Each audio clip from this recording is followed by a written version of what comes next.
Hello and welcome to the CFB SuperShow brought to you by the FTN Network. I am your host, Walt Waddell, aka Adub Deuces 85. You guys know me, the niche sports extraordinaire. I'm out here grinding every single day when it comes to college football and college basketball.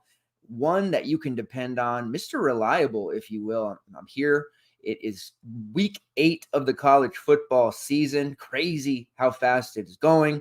And we are less than 3 weeks away from the college basketball season. FTN, my man Mike Randall, has already begun to roll out previews for Big East teams. I will be having previews for mid-majors and some high majors as well. Those will be articles that are dropping every single day. We'll have some preview shows coming up as well. And before you know it, we'll be doing the CBB version of the show. Rock and roll, man. Rock and roll. I can't believe it. Pulling double duty. I love it. This has just gone so fast. Before we get into it, I am rolling solo, as you can tell. No Jake Kuchak tonight. He is out in, where's he at? Hawaii. He's at Hawaii today, a little bit late. Should have went there last week so could see Heisman Genty. But he is not here tonight. So I will be doing it solo, breaking down each game. Still going to do the PrizePicks, Underdog, and betting thing. And then I will have my own version of a slate breaker and some touchdown calls for you as well. If you have any questions, comments, or concerns and you're watching on YouTube or on X/Twitter, feel free to drop those in the chat box. I will see them as I go. Please help us out by dropping a like if you're watching on YouTube and a repost/share over on X if you're watching there. Appreciate it. Before we get into it, man, how about it? Tony Bennett. I got to talk about it. You guys know me as the college basketball guy, so let's talk about that for a minute. He suddenly retiring from the sport, effective immediately. Pretty late in the off season, with less than 3 weeks away. At first it sounds like, hey, that could be a health issue, right? Why would he do that? But it's being reported that it's not health related. Trilly Donovan, who is, very good at breaking leaks and news and everything, hinting at the fact that it's likely an old school move where a coach will retire very late into the offseason so that his hand-picked guy, in this case, the associate head coach, Ron Sanchez, because he did such a great job with the Charlotte 49ers, gets the job here and works on an interim basis. It's just kind of, it sucks for the kids, right? Because, what are they going to do? It's too late in the year for them to try to go somewhere else. They're going to have to play it out. It's just the NIL era, pushing away some legendary coaches, say what you will there. We'll go into that more in detail here and during the college basketball previews, but probably a handful more coaches who will end up retiring. It's a tough deal. And until we get some sort of regulation with NIL, this is probably what you're going to see. But I can't blame Tony Bennett for not wanting to do it. But his style of basketball, I just don't think it fits. He doesn't want to do this, and overall, it's probably the best decision for him. But man, really late into the season, definitely not a big fan of that. But what can you say? It is what it is. Hate that saying, but I think this is the right time to use it. All right, let's get into this week 8. Last week we had some pretty nice things happen. Malachi Fields did well. Riley Leonard did well. Unfortunately, the Cincinnati side of things, not so well. RJ Harvey, not great. Taui Walker went off again. Man, he is so very good. And then we had the Jamal Haynes call for Georgia Tech, who was mildly owned, somewhere between 15 and 25%. And he had that massive second half against North Carolina. So overall, mixed results, but a solid slate. Took a bagel from my 3K, J.R. Wilson call in Virginia. It was actually Cam, Courtney, who would have been the call there, who had some receptions, only one target for Wilson, but still had some pretty nice results despite that bagel. Feel very, very good about this week coming up. We've got the data, we've got DVP, we've got a real good, solid grasp on how things are going to go. And matchups wise, just that darn touchdown variance can mess with you at times, but we are ready. We're out here. Let's make it happen. All right, we'll get into the first game here. Let me just make sure we're all systems go. All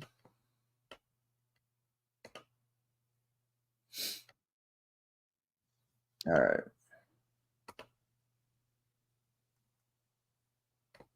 Yes, we are good. We are on the right YT channel and everything is golden. All right, let's do it. First game on the slate, Auburn versus Missouri, a battle of the Tigers, a total of 50, Missouri -4. A very interesting game. Definitely like the Missouri side. And when you look at it, the quarterback, Brady Cook, 7-1, certainly a decent price there for him. Hasn't really had to step up and do much. They've been in some pretty big blowout games, right? Either on the other end when Texas A&M dogged them or UMass recently. And even in the close game, like the very, 30-27 win over Vanderbilt, we didn't really see him have to reach and get another gear. He had 2 rushing touchdowns back in week 2 against Buffalo, which pushed him to 26 fantasy points. It's an appealing price at 7-1, but really not necessarily a guy that we're going to look to. At running back, you do have the injury designation for Nate Noel, dealing with a back issue. Didn't have to play in the game against UMass. Right now, it sounds like there's a very strong chance he does miss. And if that happens, then you have the 4.4K Marcus Carroll, who took 15 carries for 91 yards, scored 3 touchdowns against UMass in week 7. I would expect him to be the highest owned player on the slate in a similar way to Isaac Brown of Louisville last week. A projected high volume, cheap running back in a matchup against Auburn that maybe isn't the best on paper, but that volume would be there. Carroll, we know he can handle a heavy workload from his time last year when he was with the Green Wave. He does catch some passes. Very good option there. Expect him to be chalky. Now, I really like Luther Burden, who does come in a bit pricey. Our strategy-wise, we like to pay down at wide receiver when we can. Priced at 8.1K. I think that leaves his ownership to be a little bit on the lower side when it shouldn't be. I love his chances to score a touchdown, whether that's rushing or receiving. They give him touches all around, but definitely a great look there. And you look at it, he is leading the team, or actually second in the team in targets at 40, 31 receptions, 398 yards, and 4 touchdowns. Theo Weiss leading the team with targets at 43, 31 catches, 407 yards, and 1 touchdown. Burden, of course, was banged up in a game earlier. He missed a couple of quarters. But overall, I expect Burden to be a very big factor here. And I don't think the Auburn secondary is going to have a very good time with him whatsoever.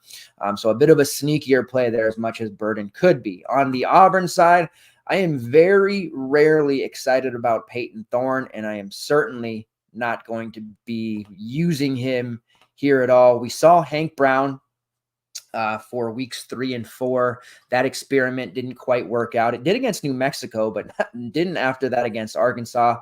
I do think Thorne struggles here. He has the dual threat upside, which is why we see him pull ownership from time to time.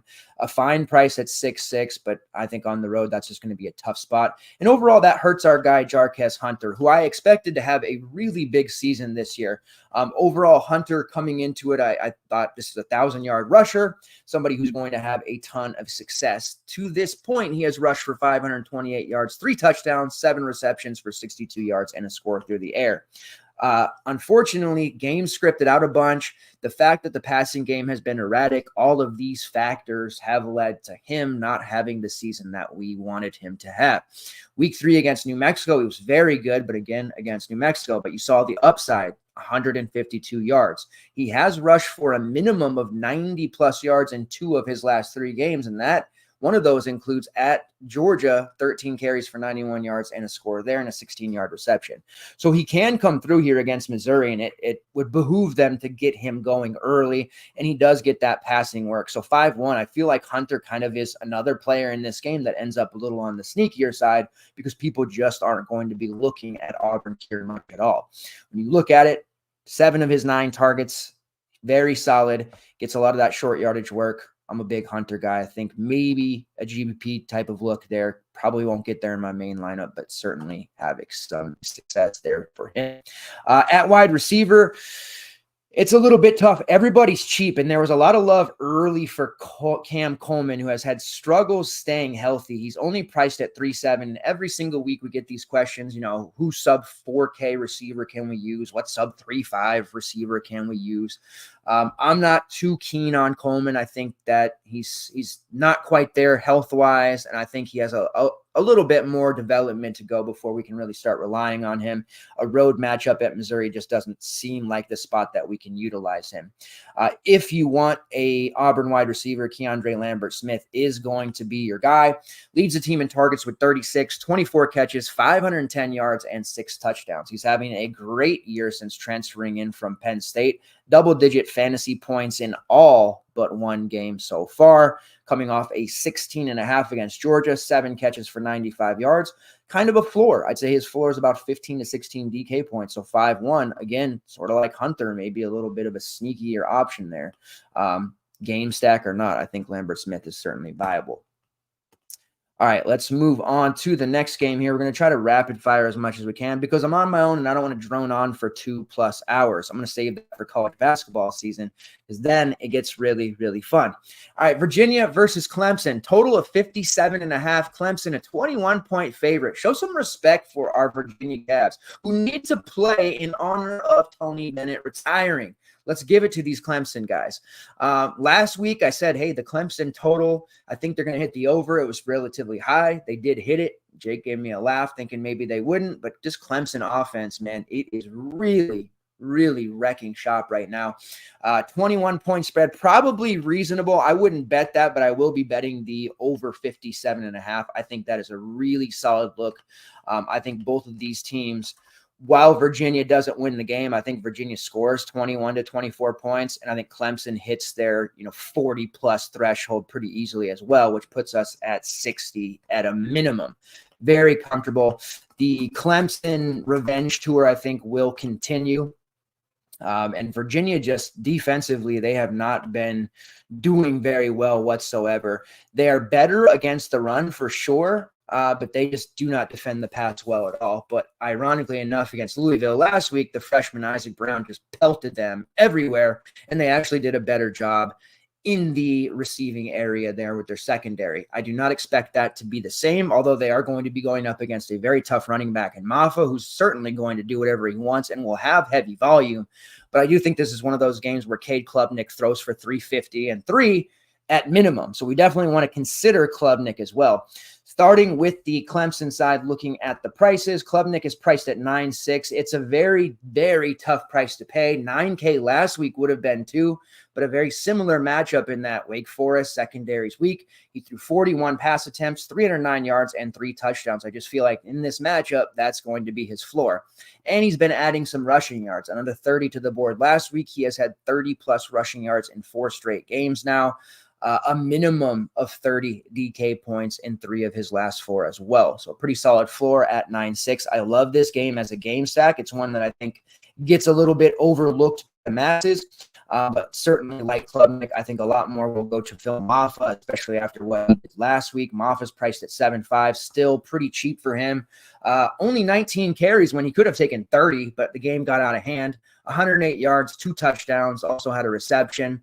That's the one thing that kind of hurts on Maffa, right? His touchdown equity isn't as high as it probably could be. With the way that Klubnik's playing right now in this passing game, they just get so many passing touchdowns each game. It does kind of hurt Maffa. When they get into the red zone goal line area, you can expect Phil to get those touchdowns, but a lot of that times he's getting that work between the 20s or a long touchdown pass from Klubnik to one of his receivers happen. So still like Maffa, he's 1K more than he was last week. But I don't know that he's a priority here for me against Virginia. There's some other running backs that I like, maybe a little bit more, but he's certainly very high on my list regardless and may end up in my main build by the time it's all said and done. The Clemson receiving room last week, a surprise. Bryant Wesco did not travel to Wake Forest, dealing with what they're calling an ankle issue, and he's officially listed as a day-to-day. The ankle, it was 2 games ago where he suffered the ankle issue, has been getting progressively worse or stagnant. So I don't know that we end up seeing him here. Would love to see Bryant Wesco. I love him. I like him a lot. He was one of my favorite cheapies last week before he was ruled out. You guys know that. If he doesn't go, it gives another shout to TJ Moore, the other freshman receiver that's been very, very solid this year, priced at only 3.3. He started out really well against Wake Forest. On the first 2 drives, he had 3 receptions for, I believe, 35 yards. The rest of the game, he only got 1 more reception. So kind of died off there. But for his price at 3.1, 4 receptions for 46 yards, he's capable of getting a touchdown. I do like him once again here as a cheap 3.3 option near min price, especially if Wesco is out. So we'll monitor that status and see. But Moore has been steadily climbing up the board. He is 4th on the team in targets with 18, 12 catches for 190 yards and 2 touchdowns. I suppose we also have to consider Stiletto. Didn't really want to, but he's only priced at 3K. Without Wesco, he caught 6 passes for 72 yards and a touchdown. We usually see 1 big play per game out of Stiletto. He's kind of like Uncle Vinny from Wisconsin, like 1 play per game. He's going to break a long one. He just ended up having a pretty nice second half after we saw more kind of breakout there in the first quarter. So Troy Stiletto there at 3K, another one that you could consider.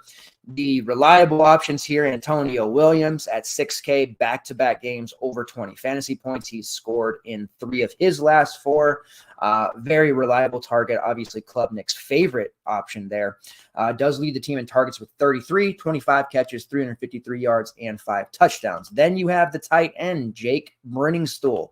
Second on the team in targets with 32, 24 catches, 289 yards, and 4 touchdowns. Another very reliable option, only 4K. Some people have a little bit of a hesitancy to use tight ends. Myself and a lot of people at FTN, we're more welcoming. We're more, forgiving when it comes to tight ends in your lineup. In fact, one of our longtime friends, I think he got second in the big tournament last week with a lineup that had 2 tight ends in it, believe it or not. Of course, Tyler Warren. And then he had another tight end in there. Can't remember at this point, but yeah, very, very bravo to him for having a 2 tight end lineup. But Brenningstool still one of his best games of the season, 7 catches, 104 yards, and a touchdown. We know his touchdown equity is very, very high in this offense. 32 in week 2 against App State, a bunch of single digits there as well. His price is so cheap, you can take that shot on him. And I do think you probably want at least 1 Clemson pass catcher if you don't go Maffa. In your lineups here. For me, I'm leaning towards Moore again, but I do admit Stiletto is a pretty good look there. Adam Randall caught a touchdown last week as well, priced at 3.2. So you have some GPP options that you can really look at here. On the Virginia side, I did like Colin Drea last week. I thought he had a chance to have a very good game against Louisville. Dual threats or mobile quarterbacks have been giving Louisville a hard time, and he had one of his better games that he's had in like a month.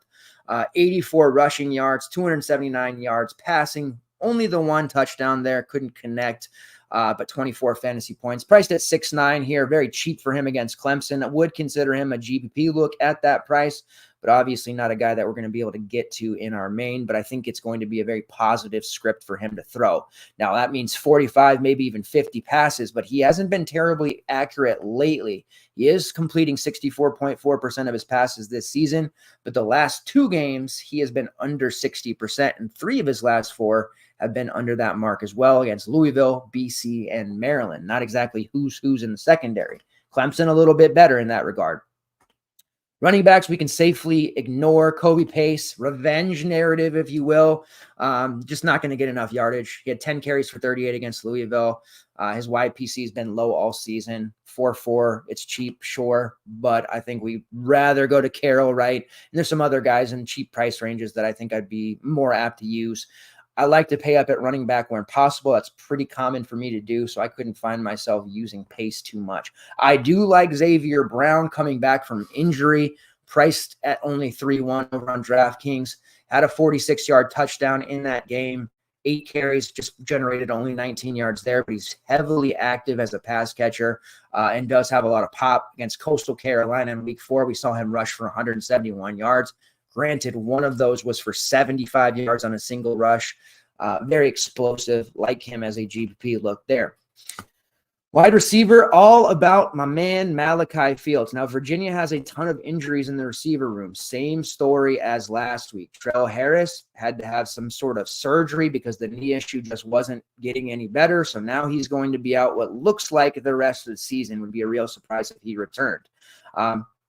We did see Sudarian Harrison dress and warm up. Didn't actually end up taking a snap, but he was on the field. Now the hamstring issue, it feels like, are supposedly good enough for him to take the field. They definitely need him, priced at 4-2, not a play, but worth noting that he's coming back. Chris Tyree shaking off the groin issue that's cost him the past couple of games, so he'll be back, priced there at 3-5. That does take out J.R. Wilson, who, again, only had the one target last week out of play, priced at 3-2. I'm not ready to completely give up on J.R. Wilson. I think he still has some big upside, but we're certainly not going to have to try to go down there this time. There's some other guys that we can look to. And then you have Cam Courtney at 3-1, who is another one they're pretty high on. 5 catches for 42 yards against Louisville. He was the min price option from their team, priced at 3-1. Probably an ignore, but certainly going to get work in this one. And I think this Clemson secondary is going to get tired of all these pass attempts by the second half and when they're ahead. The real value is the tight end, Tyler Neville, at 3-4. 7 catches for 64 yards last week.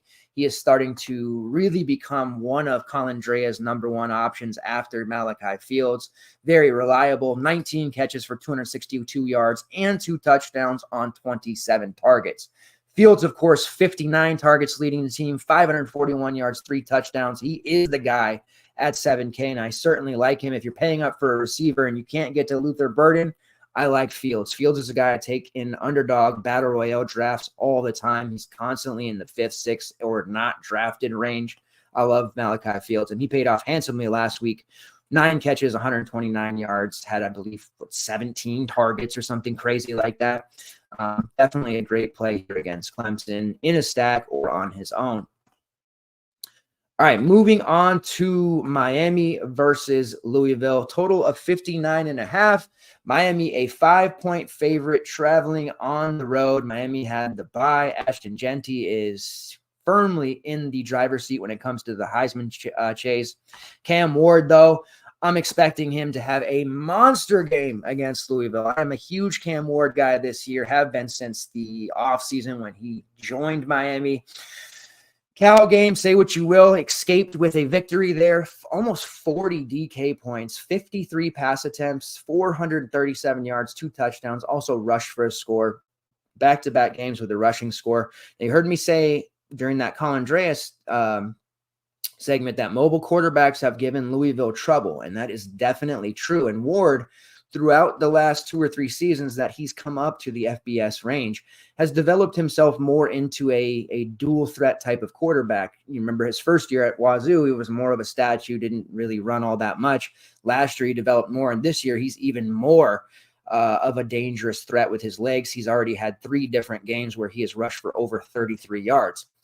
So won't be afraid to call his number in the red zone. He has that rushing upside. He's going to throw for 300 yards plus. We're going to take his props every time, 300 plus passing yards. The odds are not as great as they were before beginning of the year. We get plus 110, minus 105, minus 115. I think right now 300 plus is minus 250. So we might have to bump it up a little bit, but I'm very confident that he throws over 300 yards. That's a guarantee. He's going to throw for 3+ touchdowns as well. That is another guarantee. 303 is the floor. You heard me say it about Klubnik. It's especially true about Cam Ward. He is an absolute machine. Will not fail in this matchup. The problem is, and I'm going to be very tested here, is he's priced up at 10.8K.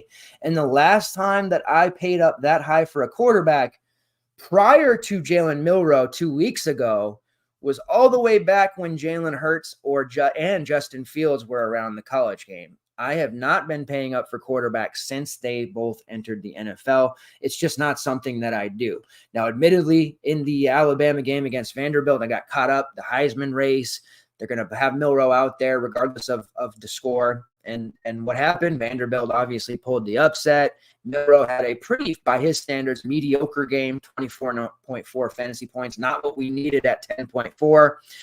Last week, we avoided him against South Carolina. He had another pretty similar performance, right around 26 fantasy points, had a couple of rushing scores, very valuable as a mobile guy, but paying up at quarterback is just so hard for me. And we are not talking about Bama, Tennessee right now, but I had to kind of relate that to you because, after the Milroe game, I said, this is not something I'm comfortable doing.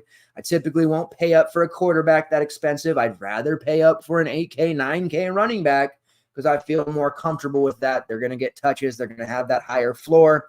I think at this point, people are starting to realize, hey, running backs, they might be dead in the NFL to a degree. When the flex, you want to play receiver there, whatever. But in college football, especially CFB DFS, you want to run at least 3 running backs. And a lot of times you want to run 4. So it's putting me to the test because I am the biggest Cam Ward guy in the industry by far right now. But I don't know if I can pay $11K for him. Even if he puts up the 30, 35 that we would expect, we just can't miss on those other spots. We need another player or two to really deliver those same results. And if we can't get that and we loaded up on 3 receivers under 4K and they all get 5, we're in trouble. So I'm right now with Cam Ward, probably not able to get to him in my main lineup, but I want to. I definitely want to. And we'll see. If we get Marcus Carroll for value, maybe we can make that happen. At running back for Miami, Damian Martinez last year, the last couple of years for Oregon State, we would just roster him without thinking about it. He had a nice game against USF in week 4, but he's sharing carries. We see Mark Fletcher, who really kind of at the beginning of the season was phased out. Martinez getting these opportunities, not really producing very efficiently. We're seeing more Mark Fletcher, his snaps, his touches, his carries going up week over week. And then we have seen the youngster Jordan Lyle. His touches have diminished recently, but the first couple of weeks of the season against USF and Ball State, we saw him play quite a bit, very efficient. He has a bright future ahead of him, but right now this running back room is extremely clogged. AJ Allen's getting some short yardage work. It's just not a great situation. So we can't really use any of the Miami running backs. Now, if you're using Cam Ward, you have to stack him. It's not always the case. You can get dual threats like Riley Leonard, some other quarterbacks out there where you don't have to stack them and you'll be all right. Cam Ward is definitely one that you need to stack. Like an Underdog Battle Royale drafts, talking to my man Brett. You take Cam Ward, you got to get at least 2 of his pass catchers. So looking at it, you have my man at tight end, Elijah Arroyo. Not a huge PPR guy, but a very big threat to score. His touchdown equity in this offense is massive. He's priced at 3.6. He's the number 1 option for me to pair with Cam Ward because of the value and because of the touchdown upside. Then you go to the 5.9K Isaiah Horton. He has really stepped up the last few games. That Cal game, he was instrumental, and he scored in 3 straight now. He's pretty much usurped Jacoby George and Sam Brown for that WR3, WR2 spot. The number 1 receiver on the team is still Xavier Restrepo, but he's priced as such at 8.2. That may not be possible to get to him when you have Ward, depending on what you're going to do at running back. There's going to be a lot of high-priced things happening here that you just can't fit. Restrepo leads the team with 43 targets, but right behind him with 39 is Isaiah Horton. In the last 3 games, Horton has become one of Ward's top guys. Samuel Brown, 3rd on the team with 34 targets. Jacoby George, 4th with 33. Now, I still like both of those guys as well. George priced there at 5.2, Brown priced at 4.7, but they have just kind of hit this range where you're seeing Brown get 2 to 3 catches, 40 to 50 yards. There hasn't been that upside because there's just so many mouths to feed. And we saw the blow-up game in week 3 from George, and we saw the touchdown in that crucial game against Virginia Tech. But again, another guy, 4 to 5 catches, 40 to 50 yards, not a ton of upside seemingly there at 5.2. So I would almost rather pay up the 5.9 for Horton. But if you can't get there, Arroyo with George or Arroyo with Horton, I think is the most realistic look there. If you totally punt in spots and you go to Restrepo, by all means, go for it if you can, but that's just the logical way you're going to go. Arroyo, again, one of my favorite dudes at tight end there. 17 targets, but 14 catches, 82.4% catch rate, 286 yards, 4 touchdowns, 2nd on the team in receiving touchdowns. Love Arroyo. For Louisville, you have Tyler Shuck priced there at 7.9. Hasn't been able to show his dual threat upside. He's getting sacked a ton, but also the injuries over the course of his career. I think a lot that part of his game, I mentioned that a couple weeks ago, is probably zapped. He's okay, but not really in main team consideration for me.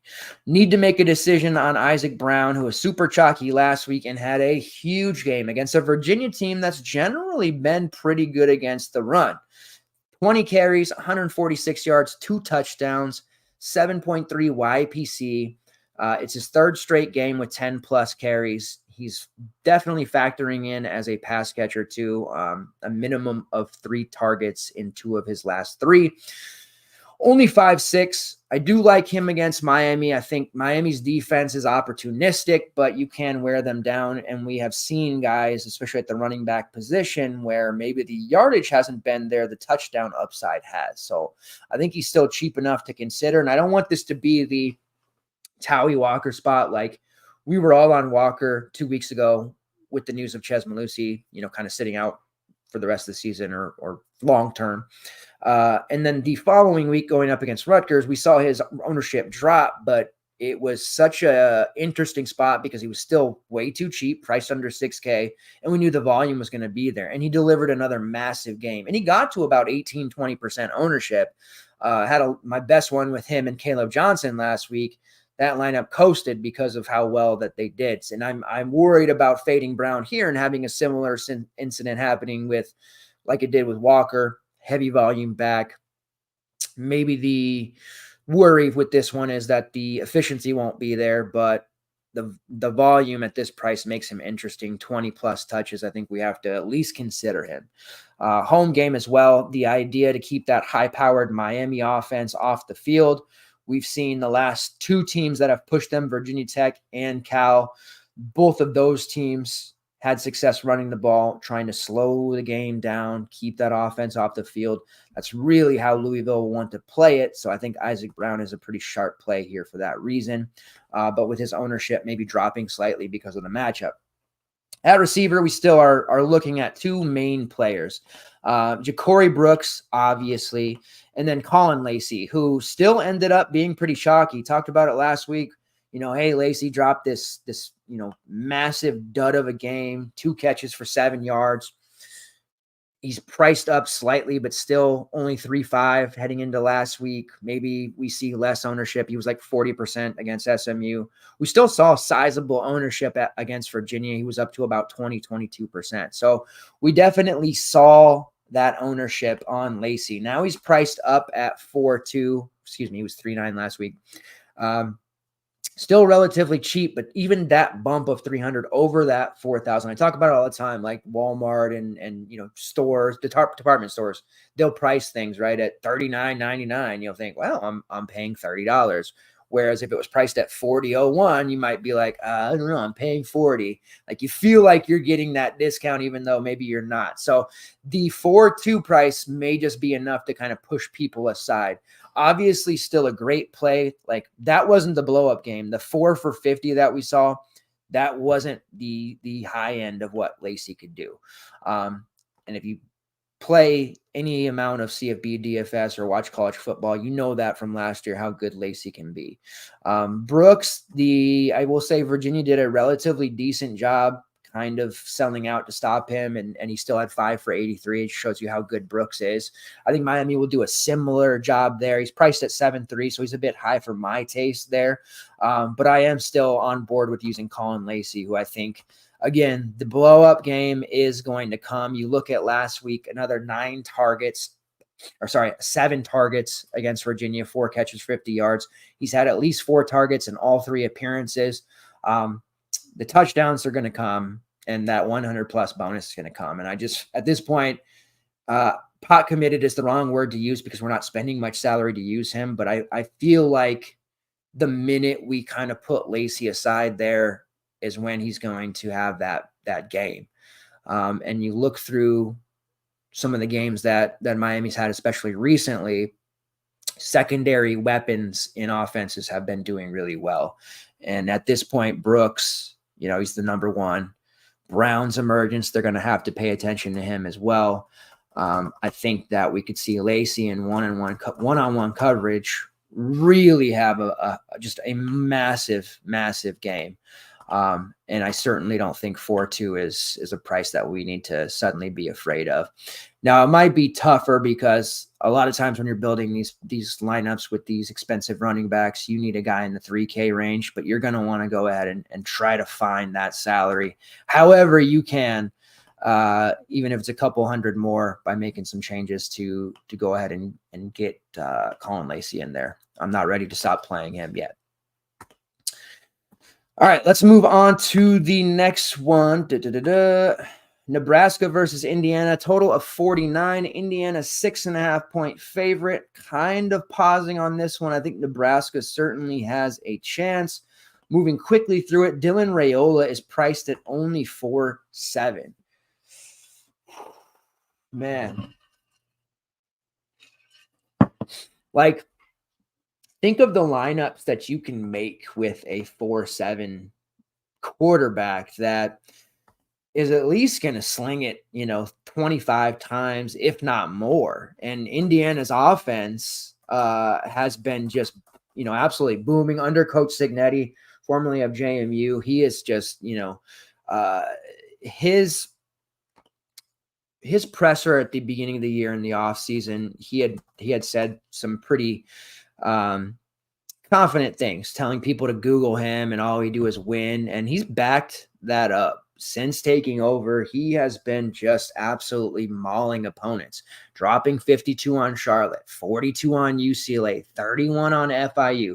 They dropped 77 on Western Illinois. Granted, it's Western Illinois, but 77, 42 on Maryland.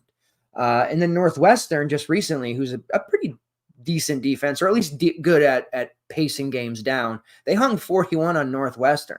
This Indiana offense is ridiculous. Nebraska's defense is solid, and they're certainly going to test the Hoosiers. But at this point, they're going to score points. And Nebraska's not going to have the luxury of just handing it off 20-plus times and hoping to run the clock out and win this game 14-10, 7-3. Like, that's not going to happen. Raiola's going to have to throw the football. And I don't expect him to suddenly put together some game where he drops 35 or more, but he's only 4.7. We don't need that. If he gives us, what was his high watermark against Northern Iowa back in week 3, 250 yards, 2 touchdowns, 18 fantasy points. If we get 18-20 at 4.7 and it affords us a extra running back, Taj Brooks, who we're going to be prioritizing anyways, a third guy like that, that's going to be worth it, because we know that running backs are absolutely smoking right now. We need to have as many as we can. We'll take a look at last week. 6 of the top 10 scorers on DK alone came at the running back position. We had several new subs last week ask about, hey, what's this CFB DFS all about? Do we got to play 2 quarterbacks like everybody says, or can we play an extra running back?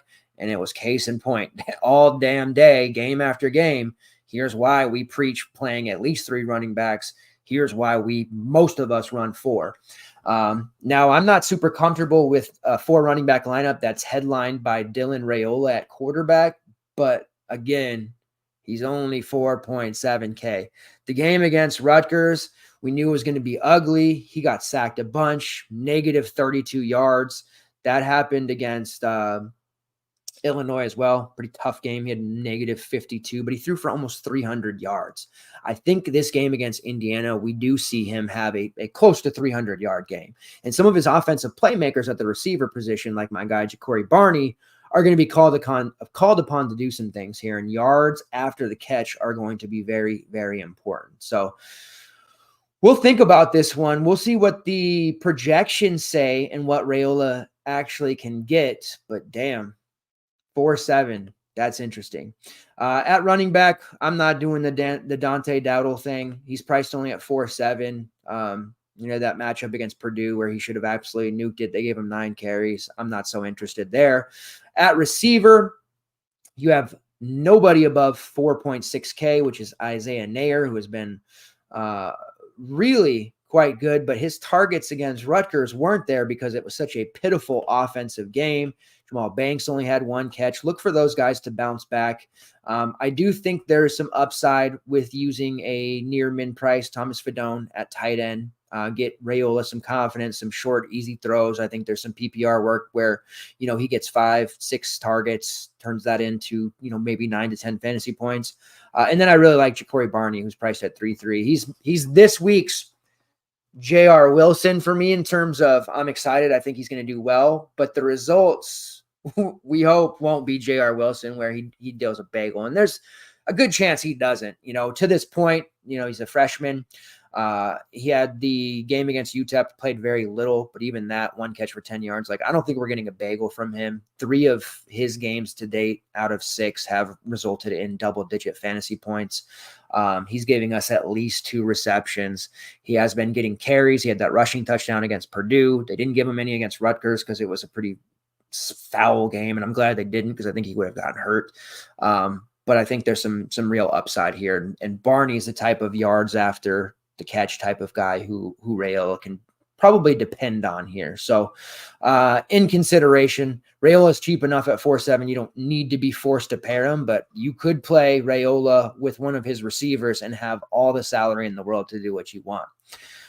For the Hoosiers, I don't like targeting against Nebraska too often. Generally, their defense is pretty solid, but we have to take note of what Curtis Rourke is doing. The Rourke family dynasty from Ohio, the Bobcats. He had kind of a rough season last year at times and had some injuries. And, playing against upper tier P5 competition, he had his struggles, and he's absolutely shaken that off for the most part. Now, they haven't exactly faced the who's of the conference just yet, UCLA, Maryland, Northwestern, but he has scored 26 plus fantasy points against each of them. This will be the true test, the real one here against the Nebraska defense. If Rourke drops a 30 spot here, I think we can look at him as a near must play going forward at a sub 8K price point. The volumes there, passing wise, in conference, 30 plus passes. He has hit a minimum of 300 yards or more in all of his conference games. And he has had 10 touchdowns in 3 conference games. He is absolutely detonating. The rushing isn't there. That part of his game that he had in the MAC is probably gone in this conference in the Big Ten and how tough the opponents are. But his passing volume is ridiculous, and all the credit in the world to Coach Singdetti, who is just having a ton of success with this Hoosiers ball club. At running back, they've got solid looks. Tyson Lawton, we like him at 4.6. Justice Ellison at 4.8. These guys have been really solid, but they cannibalize each other. And we're going to see probably a touchdown from Ellison like we usually do. We'll probably see a touchdown from Lawton like we normally do. But that they're probably kind of, tapped out around 15 to 18 fantasy points, but sub 5K price points on both. Like, you're not kicking them out of bed, right? If Lawton gives you 17 at 4.6 and 5% ownership, you feel pretty good about that. But you certainly want to strive for a little bit more. And there's so many cheapies available here that I think we can do a little bit better. But for what it's worth, I do think that this slate has a chance to be a little bit lower scoring than we've seen some of them recently. There are some really big games here from a fantasy perspective that could absolutely explode. But total look of this slate, I think we could have a little bit of a lower scoring one. At wide receiver, let's blow through these targets here for the Hoosiers. We're going to have to kick it into overdrive. Not having a call. So when I get into CFB SuperShow and I'm doing solo game by game, 10 plus basketball games, we'll be in form here. All right. Elijah Surratt, the number 1 receiver, 41 targets, 29 catches, 513 yards, 2 touchdowns. Omar Cooper is the WR2, 18 for 375 and 3 on 30 targets. Miles Price, 20 for 266 on 23 targets. And then Miles Cross, 17 for 208 and 2 on 20 targets. Certainly a stacking situation with Rourke, probably because there is not that mobility. Surratt is really cheap at 5.2.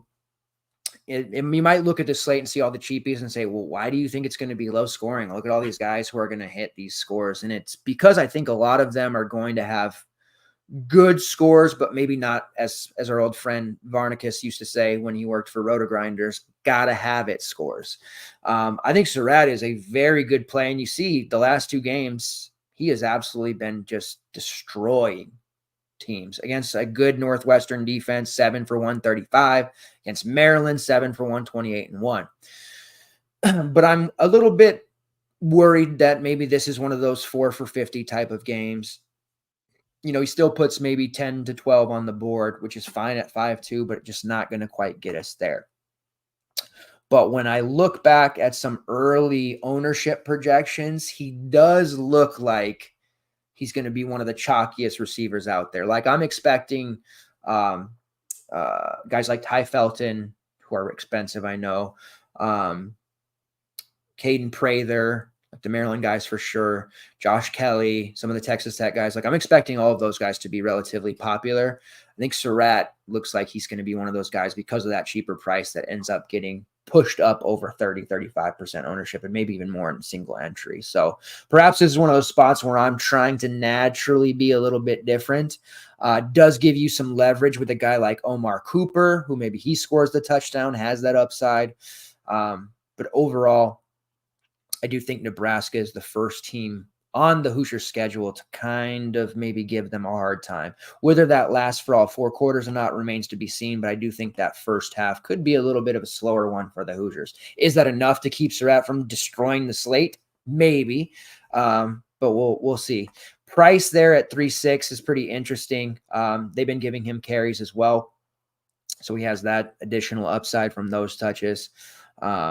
Cross only at 3.9. You have some solid looks here, but again, I think a lot of these values are going to score a similar mark there, where it ultimately won't matter which of them you take, but your top end guys will. All right, moving on to a very ugly game, UCLA versus Rutgers. It's a 41 total. We're getting close to Iowa territory here. I should say old Iowa, not new Iowa, because new Iowa was putting up 40 on their own on my Huskies. And Rutgers a 5-point favorite. Now we got this game in our Tuesday featured bets free article, comes out every Tuesday on FTN and over on X/Twitter. We had Rutgers minus 4.5, and that was one of our top edge bets from the FTN model as well. It's now currently minus 5 over on DraftKings, and I would be absolutely shocked if that didn't push even closer to 6 by the time that game gets here. UCLA traveling on from the West Coast. They've had a brutal schedule so far. They're an awful football team. They haven't quit by any means, but their defense is absolutely blown out. TJ Harden can't get anything going. The offensive line is terrible. The quarterback play is terrible. The receivers aren't even finishing their routes. If you watch a UCLA game, and you probably haven't, I don't blame you. I have, and it's real brutal to watch. So I don't see how they go to Rutgers cross country, similar to what my Huskies just did a couple weeks back. Although we didn't fare too bad. We put up some pretty good offense against them. But UCLA is not the Huskies when it comes to offense. I don't see them getting anywhere close in this one. The problem is the Rutgers offense isn't too explosive itself. I think they'll suck the life out of this one. I think we see a lot of Monagai rushing. I think we see a lot of just killing the clock. We'll see those field goals. We'll get a touchdown out of Monagai, possibly 2. And I think ultimately UCLA loses this one by 10 to 14 points. Now that might be like 17 to 3, but I don't know how they keep this one close. We don't want anyone from UCLA. Zilch, 0, no UCLA here at all for me, for anybody. Now we can look at Monagai, who's priced at a reasonable 7.2K. Now, UCLA is kind of weird because when you go back and you look at some of their logs and what they've done defensively, they've actually done okay against running backs. It's that teams can pass on them with relative ease, right? But that's not what we're going to see. The Greek rifle, that's the nickname that we're going to go with. Jake was asking for one, and that's what people have been using for Athan Kalakamanis. I think that, throwing 40 plus times, not really in the cards for him. Now, we did see him throw 37 times against Nebraska, but he had 8 fantasy points. We saw him 32 against Wisconsin, but he had 7 fantasy points. So there's really no need to have him, throw a million times. I think Monagai is going to be the one that has one of those volume games. And we just saw a similar situation last week with Wisconsin and Tally Walker going against a Rutgers team, and that volume back in Walker exploding. Now, is Montague going to have 3 touchdowns and 1,000,000 yards? Maybe not. But I foresee 25 to 30 touches. Should get him to 100 yards. Can he score multiple touchdowns? Definitely possible. It's been several weeks since he hung that 40 on Akron, so people have kind of forgotten about that. But he's certainly in a spot here where he's going to get a ton of work. And knock on wood, God forbid an injury happens, it seems like he would be very hard-pressed to not succeed in this matchup. So I do like Montague there. And it also helps that Sam Brown is dealing with a leg issue. So the official mark there is I believe he's going to miss the rest of the season. And he had been pushing Montague there, 10 plus touches his own right. So now that he's dealing with that issue, basically leaves Antoine Raymond as his main backup. Now in the blowout, Raymond had almost 20 touches and was relatively productive there. And he had 7 touches against Howard the week before, but in real competition, we haven't seen much of Raymond at all. I don't think that he's going to step into a big role. And I think that the 8 to 10 touches that Brown was usually eliciting goes directly into Montague's total, which would put him over 30. Now, whether they want to give him 30 totes or not remains to be seen, but this is the spot to do it and just kind of give the death blow to UCLA. So I do like Montague quite a bit here and think that we might get away with a little bit lower rostership on him, depending on what we see with the amount of chalk value that'll be out there. And I'll have a better idea, a more clear picture of what that ownership will look like by tomorrow afternoon, late evening, and then, of course, on the Saturday morning show when we do the Q&A session. Don't want any Rutgers receivers. I'm really not going that route. Dymere Miller had been the guy that we were kind of looking at, but a lot of 3 for 15, 4 for 20. The Lewis Bond special, if you will, that we've been seeing out of Lewis Bond lately. So not a lot of excitement there. Ian Strong has some upside and kind of a guy that can break it, but he's priced at 3-4, certainly can look that way. I don't think we need to. I think we just take Montague here and we move on.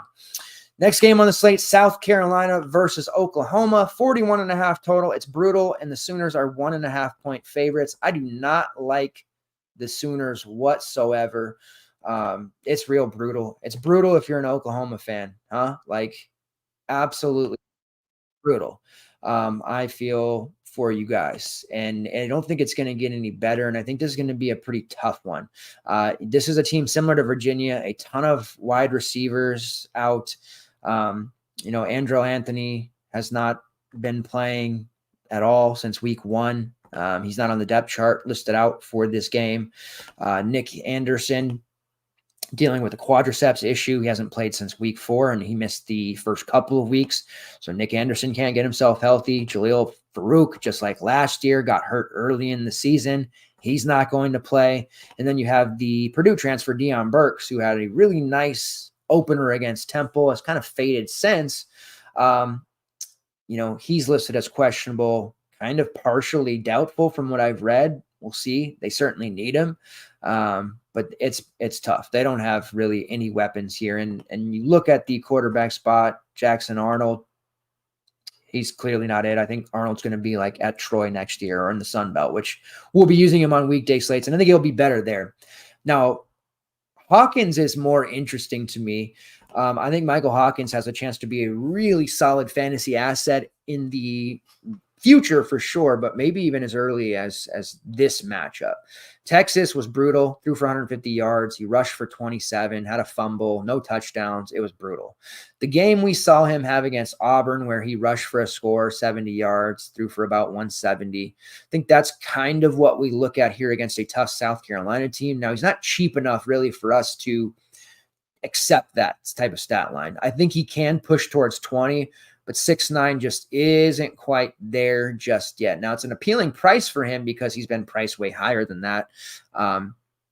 But I think we're going to need him in a matchup that's a little bit more of a positive DVP. And South Carolina, I don't think is that. So I do think Hawkins has some success on the ground, but I'm not sure he has enough upside there to pay off that 6'9" price.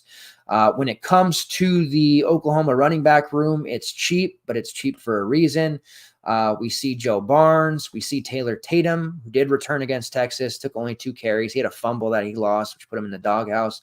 I really like Tatum. He's a young guy, needs confidence. I do think he can emerge as the best back on this team, but he's going to need opportunities. And Gavin Sawchuk, who they tried to make a thing heading into the season, he's not a thing, but still getting carries.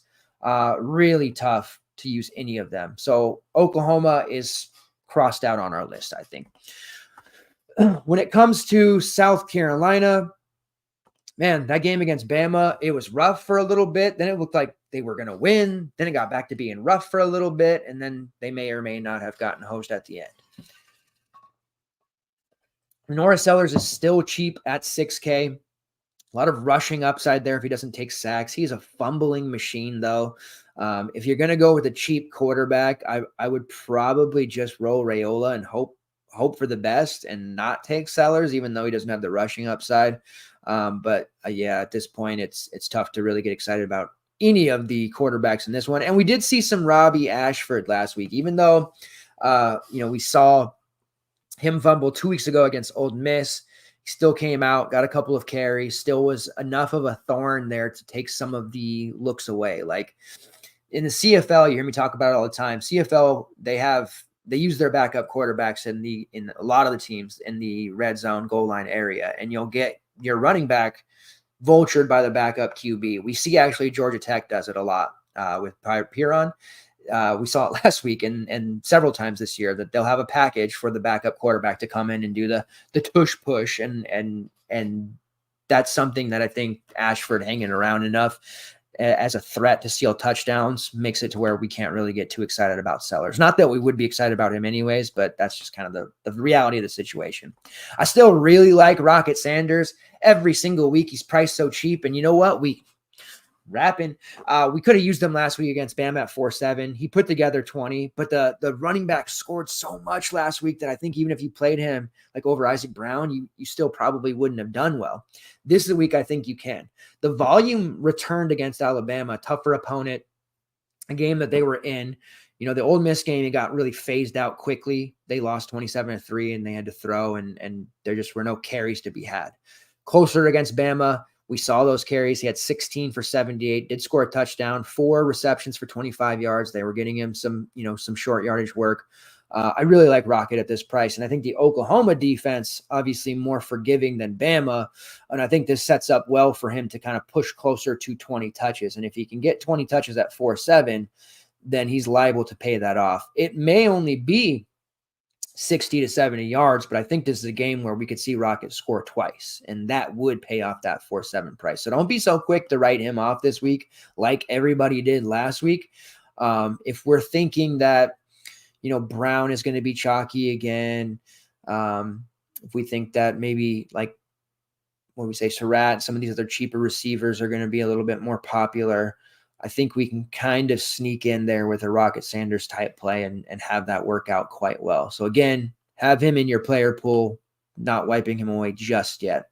And then when it comes to wide receivers, we don't need to worry about any of them for South Carolina. There is a 3.6 price Mazeo Bennett that you could look at. 3 straight games over 8 fantasy points, 3 receptions for 57 and a touchdown against Bama. 2 weeks before that, 5 catches for 71 yards and a touchdown. He has some pretty decent touchdown equity in this offense and has become a little bit of a favorite for the quarterbacks on this team. But I don't know if I can pull the trigger on a South Carolina wide receiver just yet.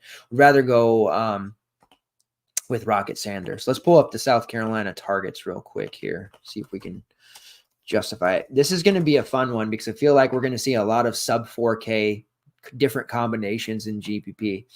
So the tight end Josh Simon leads the team in targets with 23, but Bennett now up to 20, 16 catches, 249 yards, and 3 touchdowns. Nick Harbor has not taken off like people wanted, and Jared Brown is hurt still. Gage Larvadain is struggling in the SEC. Bennett, maybe not such a horrible play after all. All right, moving right along here, we have Alabama versus Tennessee. Total of 57. Bama, a road favorite of 3. I do like Tennessee in this one. It's tough to sit here and be like, man, if Bama would have lost that game against South Carolina, that would have been a real tough spot to bet Tennessee, I think.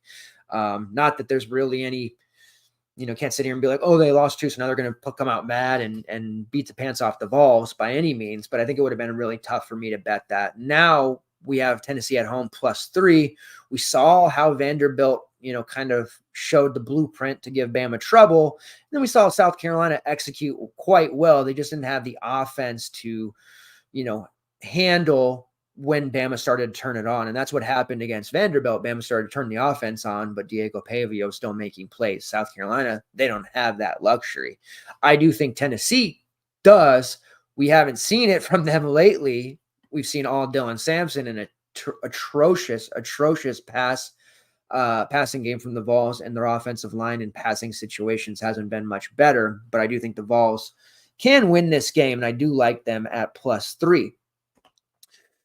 On the Bama side, Milroe is too expensive for me. I do respect the Vols' defense enough, and I think Milroe staying under 30 fantasy points for this one, it's just really tough for me to pay the 10-5 price.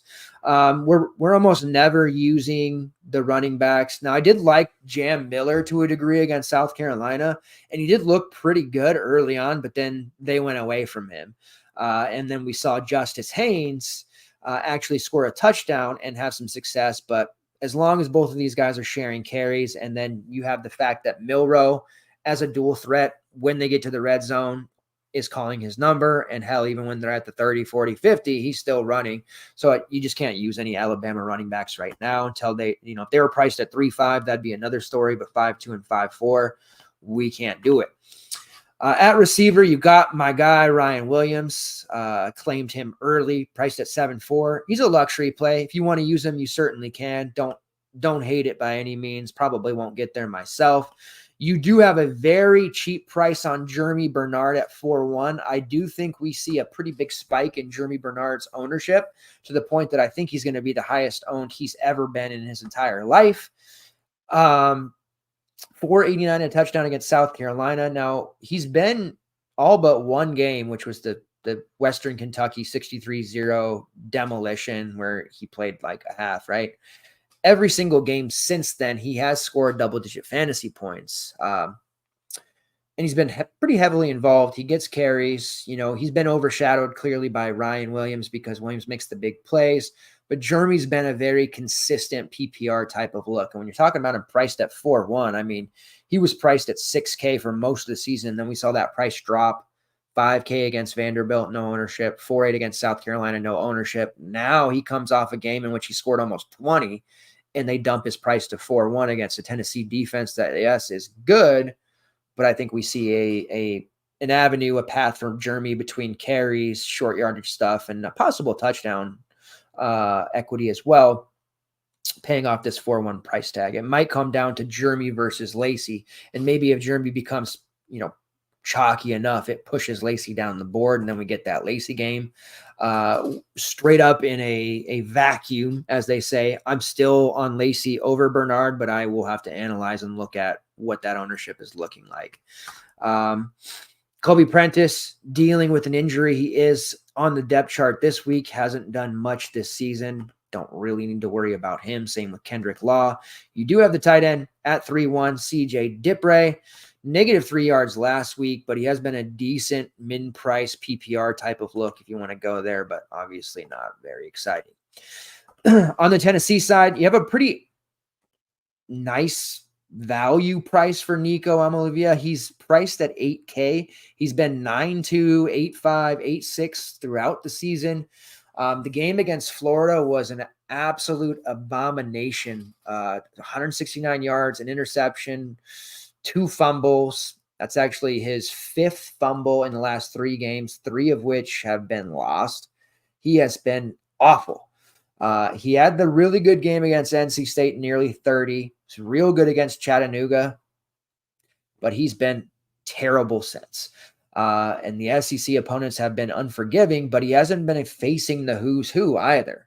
Florida, Arkansas, Oklahoma, like these are teams that are will throw Florida out, but the other teams have been decent, and he's not been performing very well. And now he's got to go up against Alabama, an opportunistic defense with guys who are going to play on Sundays. That doesn't bode well. So the sticker price might draw you that way and say, damn, that's pretty good looking. But he's fallen out of the Heisman race, which he's young. He'll have his opportunity next year. Don't worry.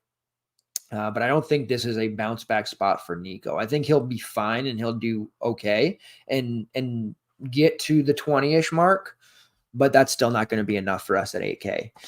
If anything, you're going to want to use Dylan Sampson, and I think we'll see a heavy dose of him. He's a volume back, 27 carries last week. He had an absolute terrible first half against Florida on the night slate. I was breaking out some vintage tilt to win stuff in the Discord. Walked away for a little bit, and then he ended up scoring 3 touchdowns there, I believe, all in the second half, and had a huge game. His, 5th time out of the last 6 games usurping the 30 fantasy point threshold. He's priced way high at 8.7. Definitely a guy that I want some exposure to, but and I'm typically paying up for running backs, but I am cognizant of the fact that it's Alabama. There is going to be some downside there, but volume is there for Sampson, and I'm okay using him if you want to go that route. You want to pay for his floor.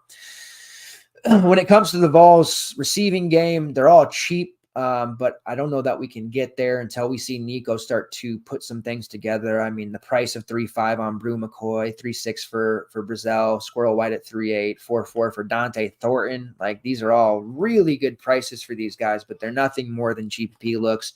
And you can already see just about every single game we're pulling out, 2-3 cheap receivers that we could use, we feel okay about. I don't feel okay about the Vols receivers, but somebody in that group between Thornton, White, Brazel, and McCoy is going to pay off handsomely. Now, my money's on Craig Brazel. I think he's the one that has a pretty sizable game here, catches a touchdown, maybe gets close to the 100-yard mark. Only there at 3.6. I think he's a nice GPP look. I think Squirrel White draws most of the defensive attention, and of course, they'll want to keep Thornton in front of them, not let him have one of his 40, 50-yard receptions. He has 4 different receptions over 40 yards already this year, one of 59, 54, 67, and 42, which is pretty outrageous. Hasn't been healthy, but definitely has emerged as the top deep threat for Tennessee. But you really just have to decide, are you going to eat chalk on Jeremy Bernard, and are you going to pay up for Dylan Sampson in this one? Right now, it's 50-50 for me on Sampson, and I'm still taking Lacey over Bernard, and I might be one of the few in the industry that would say that, not ready to go to Jeremy. I feel like that's semi-bad chalk at this point, but that remains to be seen. If I can get Colin Lacey at 10% and he has his blow-up game, we're going streaking through the foyer. All right, Notre Dame versus Georgia Tech. Total of 50.5. Notre Dame's 9.5-point favorites on the road. What say you about that? Now, Georgia Tech, 2 weeks in a row, they've been major chalk, and the Haynes King had a really nice game because of his rushing upside. So he did end up paying off that 8-1 price to 31. But he had some real difficulties throwing the football, only 11 of 22, and that absolutely killed the super chalky Malik Rutherford and Eric Singleton. Now King's dealing with a injury. He's officially designated as a game time decision, which is dreaded. It is an afternoon game on the main slate, so you're not going to have that likely not going to have that information until the first wave of games lock. So if you want to go Haynes King, you're going to have to, monitor that news. The nice thing is he got priced up to 8.6 after that game, and they're facing Notre Dame. So I don't think we need to kill ourselves over that news and worry about that necessarily. I think King is fine if he goes, but definitely not a play that we have to force against this Notre Dame defense. Do respect them quite a bit. Now, the backup is Zach Pyron. He's the one that gets all those carries in the goal line area and scores touchdowns, and Jack St. Justin Haynes a bunch, and now he would be the main quarterback, priced at 8.4. Can't use him, but the bad part there is I think he'll steal a lot of carries from Jamal Haynes. Jamal's still really cheap at 6.4. He paid off huge for us, huge after getting jacked for touchdowns and carries in the goal line area, ended up rushing for 170 against North Carolina and 2 touchdowns. Best game of the season by far, 34 fantasy points. Still too cheap, but the Notre Dame matchup obviously way less of a cakewalk than it was against North Carolina. So I think he comes back down to earth a little bit. I don't mind some alt exposure to him going back there, but he won't be a main team look for us this week. And then the receivers, they're really cheap. Malik Rutherford is 4.8. Eric Singleton is 4.6. But because of the passing downside lately, they just haven't been paying off as super chalky options. Rutherford last week, 3 for 35. He did have 8 for 76 the week before. We've been able, and they were more expensive than in the 6K range. So we've been able to get away from that a little bit. We did have more Haynes last week than those receivers. Until further notice, and we know what's going on with Haynes King, I just don't think we need to mess around with this Georgia Tech team too much. Now, I do like the Notre Dame side. Once again, surprise, surprise. Riley Leonard is, again, really quite cheap, only 8-1. They've only been inching his price up. Pretty solid outing against Louisville. Got it done on the ground once again. Scored another rushing touchdown against Stanford. That Stanford secondary is terrible. We thought, hey, if Riley Leonard's going to throw the ball, it's this matchup. He did throw for 229 and 3 touchdowns, put together a solid 30 there, also rushed for a score. To this date, Leonard has 405 rushing yards and 8 touchdowns on the ground. He's thrown for 979 and 6 to just 2 interceptions. So only priced at 8-1. Now, in the North Carolina game last week, we had been talking about, hey, Jacoby Criswell, there's going to be some rushing upside for him. He's going to flash that rushing ability. It's going to happen sooner rather than later. And it had been a couple of games, but we finally saw Criswell get it done on the ground. And against Georgia Tech, he rushed for 73 yards and scored twice. Much more success on the ground than passing in this one. Omarion Hampton also rushed for 137, but that was finally the breakout with Criswell's legs that we had been waiting for. Now, we know Riley Leonard prefers to run the ball as opposed to throw it, and he's going to have that opportunity against Georgia Tech, especially after what we saw Criswell do and other mobile quarterbacks against Georgia Tech. So Riley Leonard is trending as the number 1 quarterback for me. I think that'll probably be the case for a lot of people. This price is way too low, and I think we do see him, creep up the board there into that 25-30% range in single entry by the time it's all said and done. Just a very obvious play to me.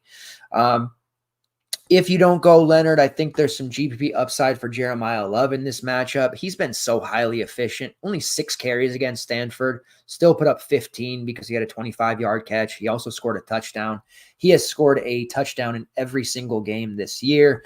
We have only seen him go for 100 yards in a game just once because he is sharing carries, of course, which Darian Price and Riley Leonard, who's taken a lot. So I do like Love at 5.9, but I don't know that the upside is there compared to some of these other running backs. Solid floor. I think he could be used as a single entry option if you don't go Leonard, but I think you just find that money to go 8-1 and play Riley Leonard instead. But certainly a viable look for Love because, again, you look at some of this efficiency against Purdue, 10 carries, had 109 yards, put up 24. Miami of Ohio, just 11 carries, put up 14 fantasy points. Louisville, only 34 rushing yards, but put up 23 because he scored twice, once through the air, once on the ground. Just a very efficient player. If he were ever to get volume, he would absolutely break the slate, similar to a Desmond Reed. I truly believe that. You do have Jadarian Price there at 3.3, rushed 12 times for 49 yards, but in competitive games, we've seen Price's carries drop below 6. So I'm not too concerned if Georgia Tech can keep this one close. If they can't, 9.5 points is a lot on the road. We may see Price get closer to that 10 to 12 range. Not necessarily playable at 3.3, but it does hurt Love to a degree. The wide receivers showed up for Notre Dame last week. There was some intrigue for us for Bo Collins, who did have 4 catches for 85 yards. Price has dropped to 3.8 with that, so he's very much in play. Mitchell Evans, not as much success, hasn't had a lot. Probably not too interested in him. We did see the FIU transfer Chris Mitchell finally have himself a pretty decent game. 4 catches for 32 yards and a touchdown. He's priced at 3.5. I think they can build on that a little bit.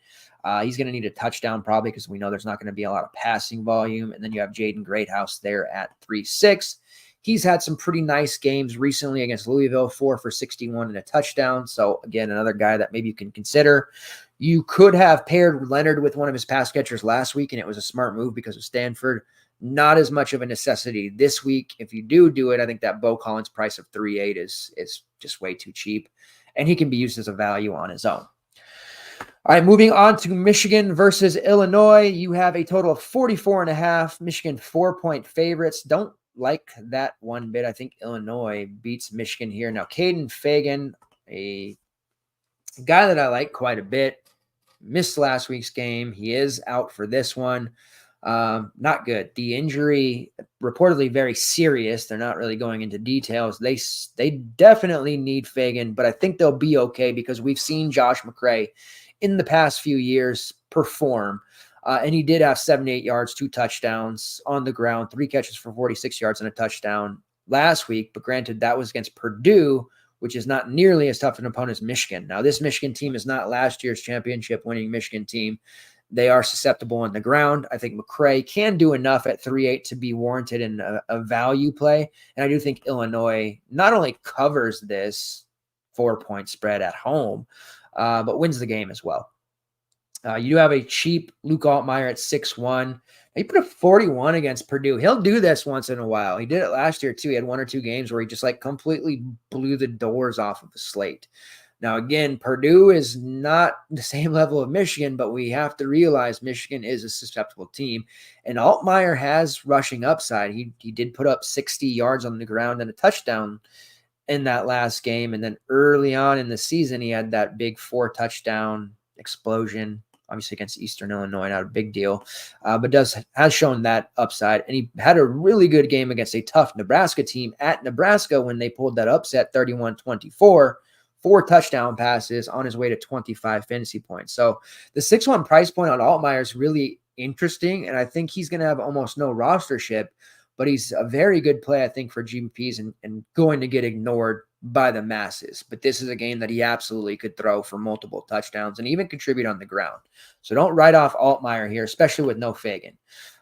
As far as which wide receivers to look at, the UTSA transfer by way of Ole Miss, Sakari Franklin, he has been very consistent, 4 for 16, a touchdown last week. He's generally a double-digit guy, only priced at 4.9. Pat Bryant is up at 6.3. He has put up 24-plus DK points in 3 of his last 4, which has led to these huge price on him.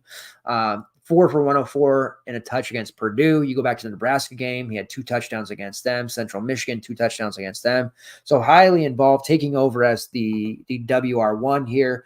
But I do like the discount that we get on Franklin. And I think this Illinois team is going to have some success. Like an Illinois stack in GBP, honestly could be the ticket here. And I'm going to be writing that up in the article overnight that comes out tomorrow afternoon as being kind of one of those sneakier stacks. When you look at it, Sakari Franklin in 6 games targeted 44 times. So there's volume there, 28 catches for 346 and a touchdown. And then Patty Bryant, 36 targets, highly efficient, 75% catch rate, 27 receptions, 452 yards, and 7 touchdowns. He's just been an absolute beast the last couple of games in competitive games.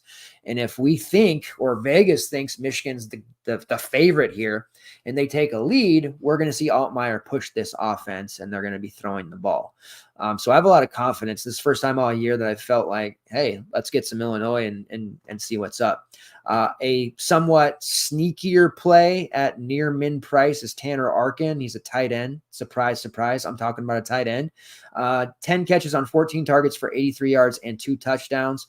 Touchdown equity is solid. I think this is a game where he could score a touchdown. We're talking about a 3 or 4 target guy, but very well could be double digits scoring that touchdown and getting, those 2 or 3 receptions. So somebody to consider at 3-2 there. But the Illinois stack, don't sleep on the Illinois stack.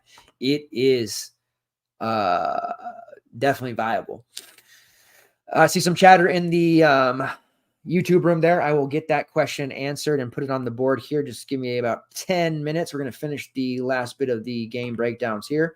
For the Michigan side, not too excited. Alex Orji, not a lot of passing volume there. He's a good, runner. And then you've got Jack Tuttle, who did play in week six against Michigan, or against Washington, sorry. Completed 10 of 18 for 98 yards, also scored a touchdown. So Jack Tuttle ready to go. That was a season debut. Obviously, they can't go back to Davis Warren, who is just not ready and has been terrible. So maybe with Jack Tuttle, we're thinking the Michigan offense, the passing offense at least, can be somewhat adequate. At running back, you have the shared backfield of Khalil Mullings. They're at 7K and Donovan Edwards at 5.3. Now, Mullings was contained against Washington. It was actually Donovan Edwards that broke out and had a really nice game, 95 yards and a touchdown there, one of his best games of the season. He's pretty interesting at 5.3. I think he's definitely playable, but I don't think we can get to Mullings at 7K here. And it's not as if the Illinois defense is some kind of steel curtain that we need to be afraid of. But I do think that both of them cannibalize each other enough to keep them under 100 yards each. And the touchdown variance there is not something I'm willing to gamble on at 7K for Mullings.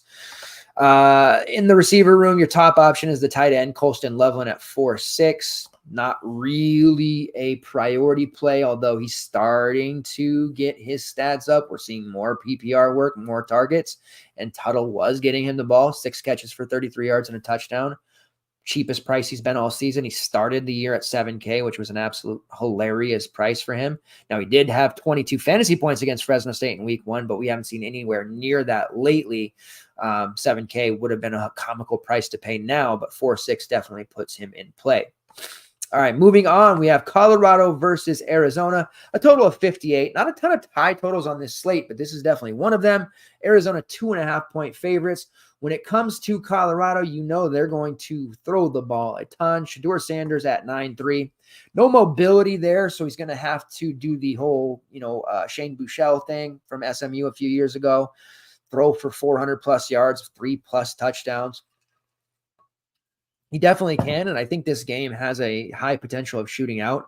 But Sanders more of a luxury play at this point, and I think we're seeing him more in the mid-20s more often than we are 30-plus. So not getting there. The Colorado running back room, there's really only one name you can consider, and that's Michael Welch. There's not going to be any volume there. There is touchdown equity, but we're not touching Colorado running backs. Can't pretty it up. When it comes to the receivers, Travis Hunter is going to be too expensive. They did have that shoulder issue, that injury that popped up against K-State. Now, we see injuries flare up with him a lot because he plays both sides of the ball. It's just way too difficult to pay 10K for him. He does have those games where he'll blow up and put up a 30, 35, right? We saw him do it against NDSU in week 1. We saw him do it against Colorado State in week 3, but he's mostly been under 25 cents and 10K for 25. I don't think that's going to do it. So if you want a Colorado receiver, I think we continue to look at Will Sheppard. Before the Will Sheppard explosion going into the Baylor game, we'd mentioned, man, this guy was really, really consistent, a great catch rate, one of those PPR type of plays at a cheap price point when he was at Vanderbilt. He just hasn't caught on yet. He's got to find his way because he's not the number one guy. Colorado has a crowded receiver room. Had a kind of a porous game against Baylor, but we saw him against UCF, scored a touchdown, 99 yards, 4 receptions. Then he followed that up against K-State, 583 and a touchdown. Only priced at 3.9. I think he's a very solid look. This is another one of those guys in that range of, well, we think Jeremy Bernard's going to be chalky, Colin Lacey. We have some value receivers that we can look to here in our main build and feel pretty good about. And Will Sheppard is definitely the guy that I feel good about at 3.9.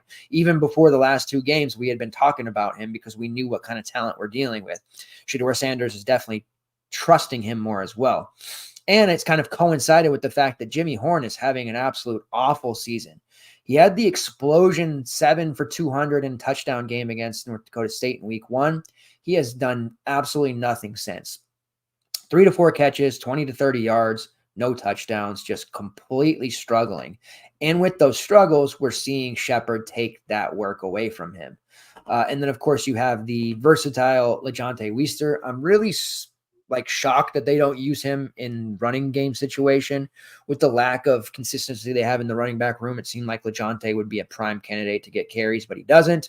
What LeJontay does do, though, is score touchdowns, and he scores at a very high pace. Has 7 touchdowns so far, 318 yards, 26 touchdowns. Very, very high touchdown equity in this offense. Another 2 to the table against K-State. He had 2 against Colorado State. the yardage totals aren't really there with him, and 5.6 is just an okay price point. I think the floor is solid. You need him to score multiple times to really hit that ceiling game, but a 3 for 30 and a touchdown floor is what you're working here with Western. He's obviously much more affordable than Travis Hunter. It does help that Omarion Miller out for the season. He came back. He'd been basically banged up the entire year, only played the Baylor game, had a massive game once Hunter got hurt, 8 catches for 145 yards against K-State, and he did flash upside last year with a similar game, but the lower body issue or injury is going to cause him to miss the rest of the season. So right when he was about to catch back on, he is out, and then we are seeing the basically receiver 5, receiver 6, Terrell Timmons. He is going to miss this game as well. So it does make their receiver room a little bit thinner. Maybe we see some Savell Smalls, but for the most part, you want to just look at Hunter, Weister, Horn, and Shepard in this group. And I think Will Shepard at 3.9 is honestly the best play if you're going to go with the Colorado receiver. If you're stacking and you play Sanders, I think you certainly want to get to Weister because of that touchdown connection. But on his own, just a one player from Colorado, I think Shepard is the answer. For Arizona, Noah Fifita is cheap at 6.2 and certainly in consideration. He had the monster game against New Mexico, and it looked like, and I had a couple, usually do Heisman futures, like a handful before the season starts, but mainly Heisman betting is best to do in season for the best value. But there were 2 quarterbacks in particular that I took before the season start, and one was Cam Ward, I still feel great about, and one was Noah Fifita. And I got to tell you, after that week 1 game, I thought, shoot, Noah Fifita might be a candidate here for Heisman. Hasn't been the case. Despite having T-Mac, one of the best receivers in the planet, the production's just not there. The passing volume is, but his accuracy has been horrible, and he is throwing into double and triple coverage. He's trying to force the ball into T-Mac, and he gets picked off a ton. Another 3 interceptions against a very good BYU defense that we love. Texas Tech, which is a team he should have actually been able to just pelt. He got picked off twice there. No rushing upside. It's just been really tough. But this is a game in Colorado against Colorado where he's going to throw another 45 to 50 times. So the volume will be there at 6.2. He's better suited in GPP stacks. I think, you play him, you play T-Mac, you run it back with, Wester and hope that you just get a bunch of touchdowns. I would rather play Quali Conley, though, if we're being honest. Any Arizona play in this game, for me, it's going to be Conley, who I think will score a touchdown, will be active, 4, 5, 6 targets in the passing game. And we're talking about, 12 to 15 carries at minimum. So Quali Conley at 6.7 is absolutely in play. And then at receiver, you, of course, have a typical expensive T-Mac, 8.3. Might be a little on the cheap side for him, considering he was $9K just a couple of weeks ago against Utah. Now, I didn't like him whatsoever against BYU. Again, I really believe in that BYU defense, and I thought he would have a hard time. And for him, it was a bad game, right? 5 catches for 78 yards. Now, that's a good game for a lot of receivers, but for T-Mac, that is not. And you can't be paying 8.5, 9K for that. You can go back and pay the 8.3 price for him now, because I think this is one we see where he gets 10-plus catches. That upside is there. 150-plus receiving yards is absolutely there. It might not be 10 for 304 and 4 like it was against New Mexico in week 1, but we're talking 10, 150, and 2 as a real possibility.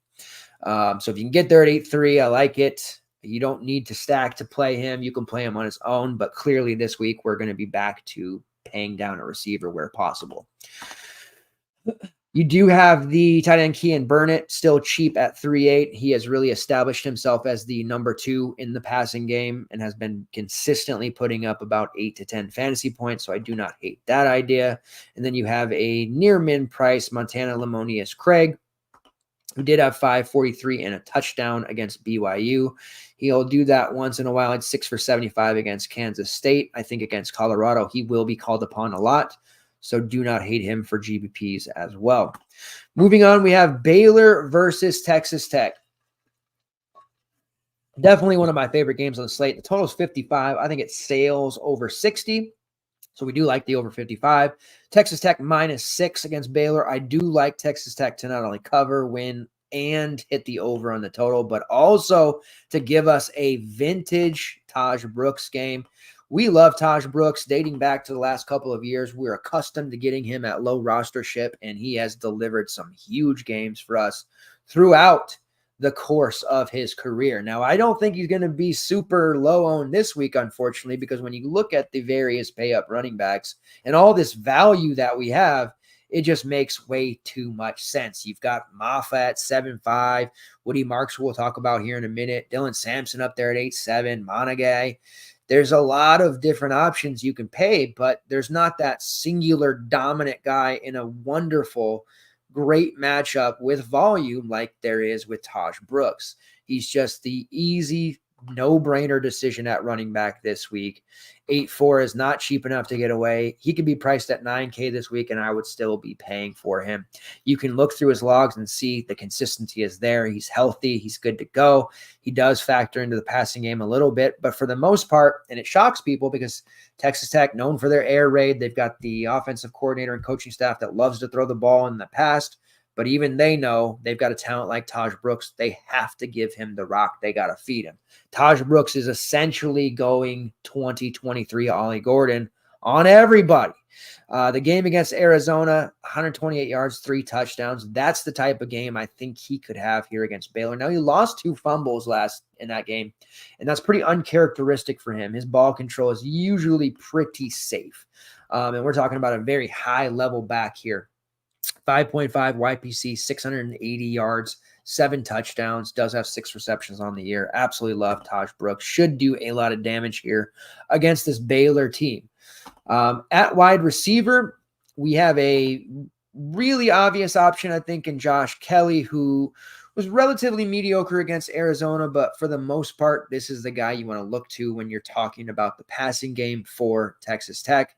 8 for 111 against Cincinnati, 10 for 89 against ASU and a touchdown. Priced at 6.8. That price feels a little bit high, but when we go back and look at all the value that we've talked about, it's really not. It's a solid, safe option that you can look to. And you are able to play him with Taj Brooks. You can play the running back and the wide receiver together and still do just fine. Kelly leads the team in targets with 57, 44 catches for 516 yards and 3 touchdowns. Second on the team is Coy Icken, 19 for 319 and 5 on 37 targets. And Caleb Douglas, 21 for 320 and 1 on 37 targets as well. You do have the tight end Jalen Conyers, who was pretty solid to start the season, has fallen off a little bit since. He is 4th on the team in targets with 18, but not a lot of upside there. Priced at 3.4. We have several other sub 4K options we've already highlighted, so we don't need to go to Conyers. I think Douglas at 4K is a pretty interesting look. He went for 5 for 116 against Arizona. I think he sees a bit of an ownership spike there, but maybe perhaps not too much because of the Jeremy Bernard, Colin Lacey type of plays that we've talked about, and Will Shepard. And then Icken at 4.9 might be the sneakier look. He had the bad game against Arizona, huge game against Cincinnati where he scored twice. He doesn't get as much of the PPR volume that Kelly does. Touchdown equity is there, and he has the big play threat ability at 4.9. The Baylor side, Sawyer Robertson, who is priced at 6.8, has the dual threat upside. We used him, I think it was not last week, but 2 weeks ago on the night slate, and it was against Iowa State, and it's like, it's a tough matchup, but he's only priced at 5.9. Everybody's going to be on Haynes King. And he ended up outscoring King in it, and he was like 5% owned. And he threw a second straight game over 40 times. And I think this is a game where he's going to throw 40 to 45 times here against Texas Tech. And I think he's going to perform quite well. But he's not cheap anymore. When he was 5.1, 5.5, 5.9, 3 straight games over 23 fantasy points, you tend to have your price go up. You get a really nice look against Colorado, especially showing off his rushing upside. The BYU defense, which has been nails, they nearly beat BYU, the only team this year that's really given them a problem. 324 yards, 3 touchdowns, also rushed for a score. He gave them a lot of fits, but priced at 6.8. I'm not exactly comfortable paying that for him, but I do want him in some GBP stacks of this game. Absolutely. At running back, we really can't delve too much into them. Dom Richardson missed the Iowa State game. There wasn't a ton of information on what any injury might be. Richard Reese has been out for a few weeks. He's been practicing at least this week, so we'll see. We've seen the youngster Bryson Washington take some work. We've seen some work from Dawson Pendergrass, but overall, this running game has been really hard to peg. The matchup on paper is solid.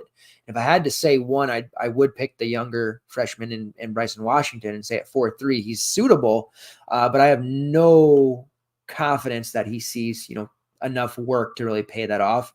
I think it's a situation where Richardson will come in and get some carries depending on what's going on there. Pendergrass may get 10 plus touches. And there's going to be Robertson, of course, stealing touches as well. So Texas Tech rush defense, porous, but really no one in this Baylor running back room that we can trust. In the receiver room, Baylor has several options that I am actually pretty interested in and think that we could utilize in a main team setting. And again, we have a lot of cheapies this week. There's not a lot of guys that we feel we have to pay for, and it's going to make it very easy to do so on guys like Taj Brooks, and hell, maybe we can pay for Cam Ward this week. But I looking to tight end Mike Trick at 3-4. 6 for 61 and a touchdown against Iowa State. His targets have been going up. He's now third on the team in targets in 24, 16 catches for 167 yards and 2 touchdowns. Since Sawyer Robertson took the reins, he has done really well, and those two have something going right now that's solid.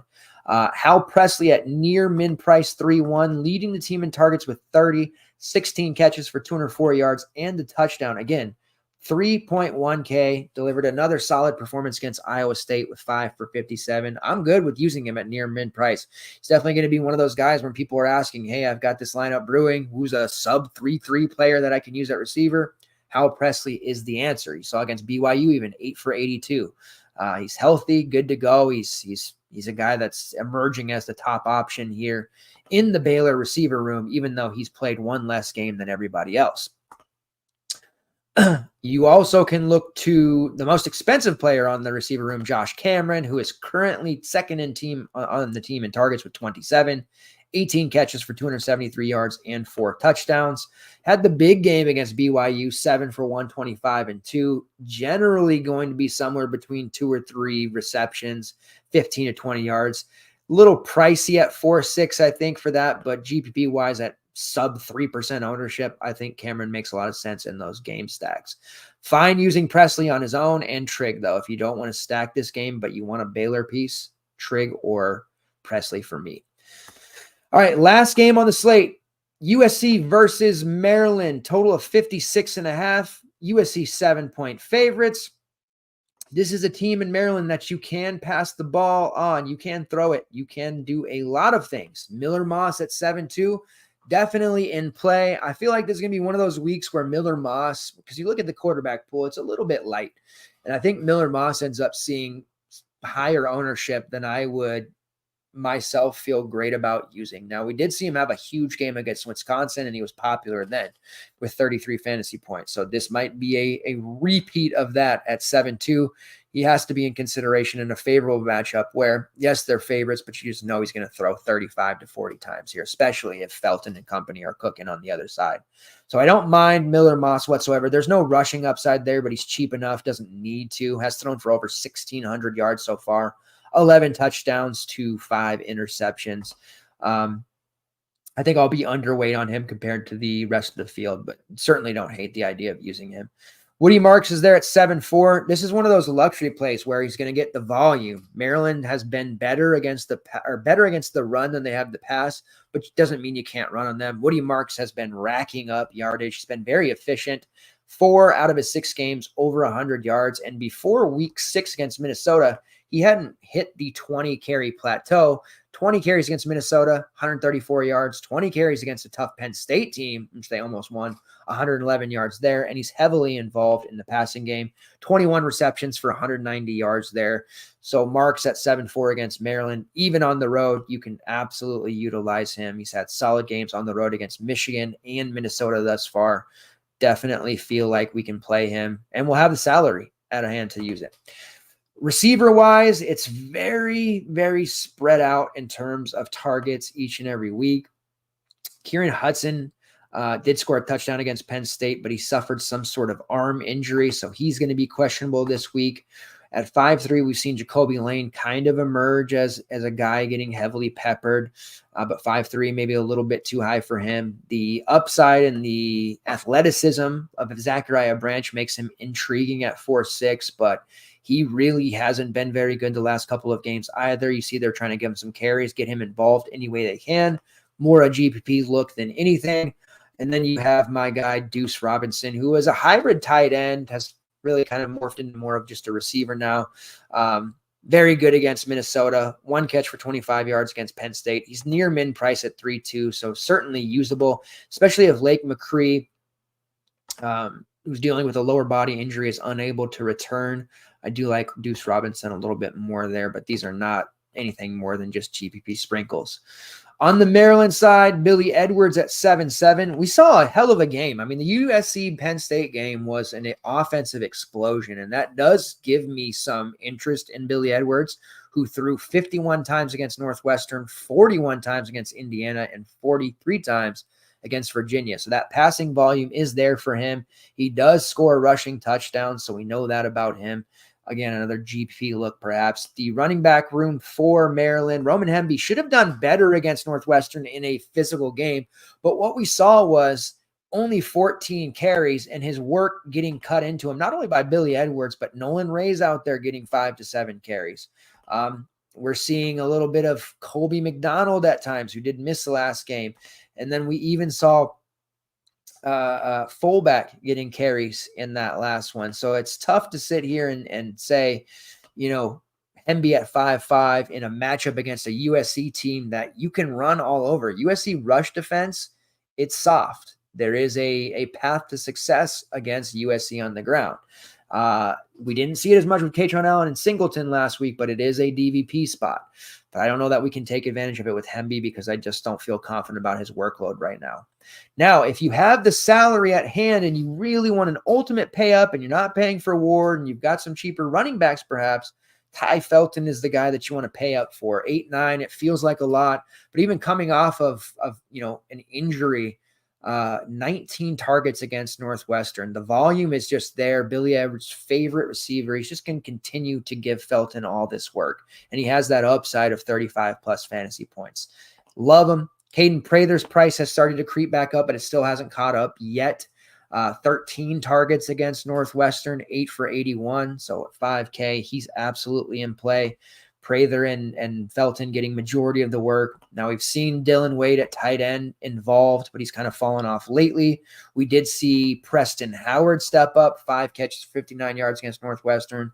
He's kind of taken over that role from Wade, at least for the one game. And then we've also seen Octavian Smith get a little bit more involved lately as well. But the concentration of targets between Felton and Prather is so high, you don't really got to mess with anybody else in this receiver room besides those two. All right, that is the slate. It was a little bit of a longer breakdown, but when you're flying solo, these things happen. I appreciate everybody for hanging tough with me. Now we're going to get into some prize picks and some prop stuff. We do have the question here. Best player props on the week. Jason, thank you for stopping by, checking us out. I'm going to be talking about props now, and then I'm going to circle back around to a core for the DK slate.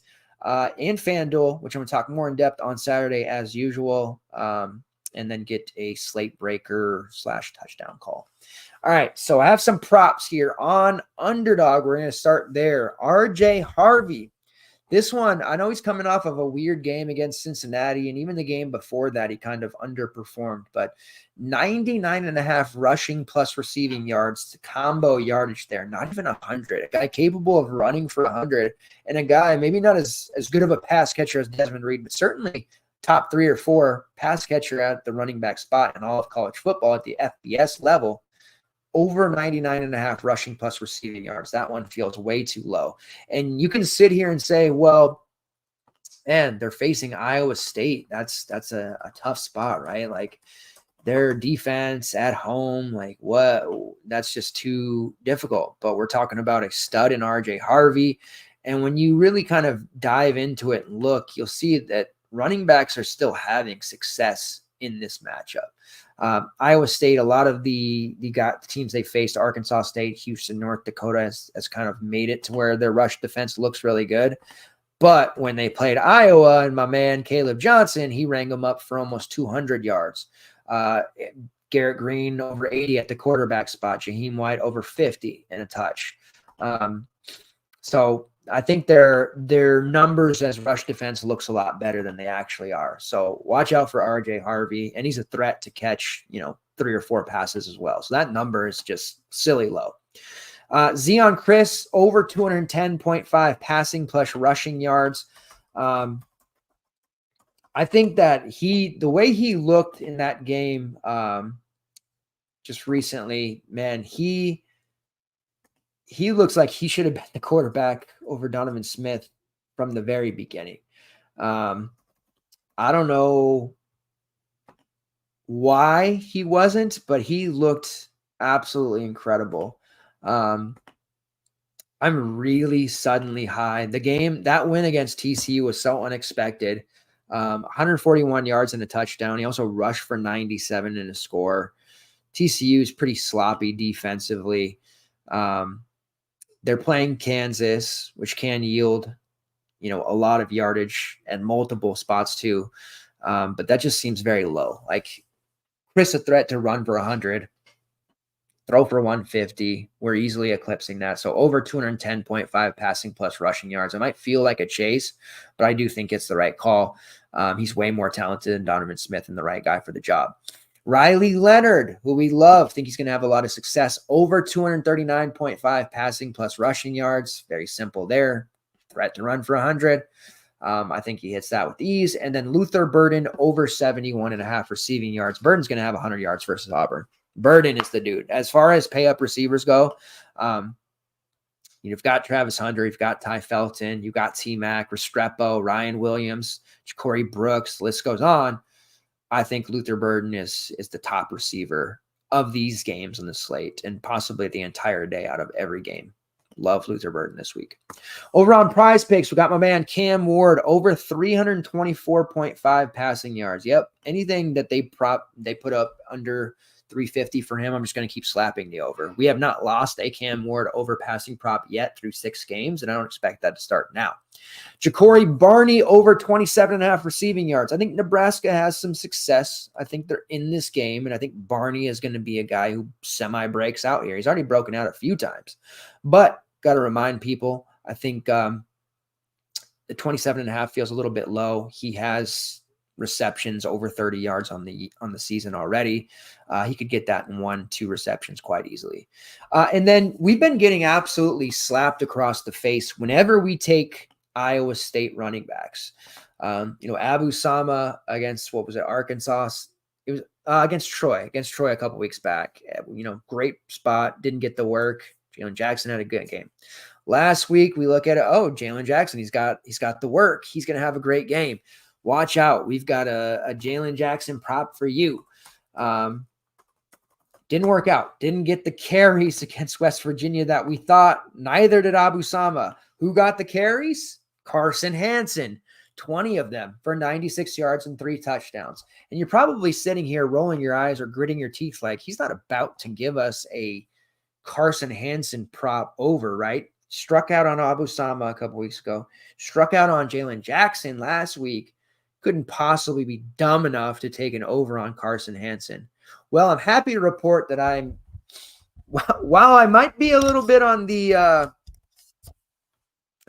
dumb side sometimes, I like to call it taking risks. I like to call it risky. I'm not taking it over on Carson Hansen. In fact, I'm challenging the DFS gods, the fantasy gods, if you will. And I'm taking the under on Carson Hansen. His current prop on PrizePicks is 62.5 rushing yards. I am taking the under and challenging not only the DFS gods, but Iowa State to actually stick with one running back for once and roll with Carson Hansen. I don't know that I believe it. We still saw Jalen Jackson get 12 carries. Abu Sama is completely, unfortunately, dead. He had 2 carries. The snow game from last year where he went nuts feels like an eternity ago. Might as well have been 30 years ago at this point. I just don't believe that Iowa State sticks with one running back here. Like Jackson could easily be the one that gets 20 plus. It could be a passing game. Maybe Beck rushes for, 50 plus yards. Maybe Abu Sama wakes up, but I just can't I'm not going to put you guys through an over on an Iowa State running back ever again this year. So that means we got to take the under. So Carson Hansen under 62.5 rushing yards. And if he goes for 100 plus, so be it. So be it. We'll take that on the chin. But for right now, from what we've seen, we have to take unders on Iowa State running backs right now, right here. All right, some best bets for the week. Rutgers is now -5. We got it on the tracker at -4.5 when we made that one. It's gone up a little bit. I think it may end up at -6 by game time. And then Iowa -5.5. Really like Iowa. You know, I'm on the Big 10 train this week, the Big 18, I guess. But going up against Michigan State, a lot of Caleb Johnson. I do like them. It's a road game, but I think Michigan State has a hard time scoring. So Iowa -5.5, Rutgers -5.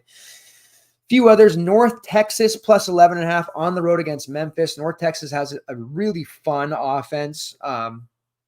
They put up a lot of points, and I think that this game against Memphis will be high scoring, and I think it'll be close. I think North Texas has a chance to not only cover, but I think they could win. So I'm taking those 11.5 points, feeling great about it. Mentioned this earlier during the Baylor Texas Tech breakdown, over 55 points. That's going to be a shootout, mark my words. And then I also like Virginia versus Clemson over 57.5 as well. It's been taking the overs in Clemson games, and their offense continues to produce. And Virginia is capable of putting up 21 plus themselves. So I am going with that over 57.5 and feeling good about it.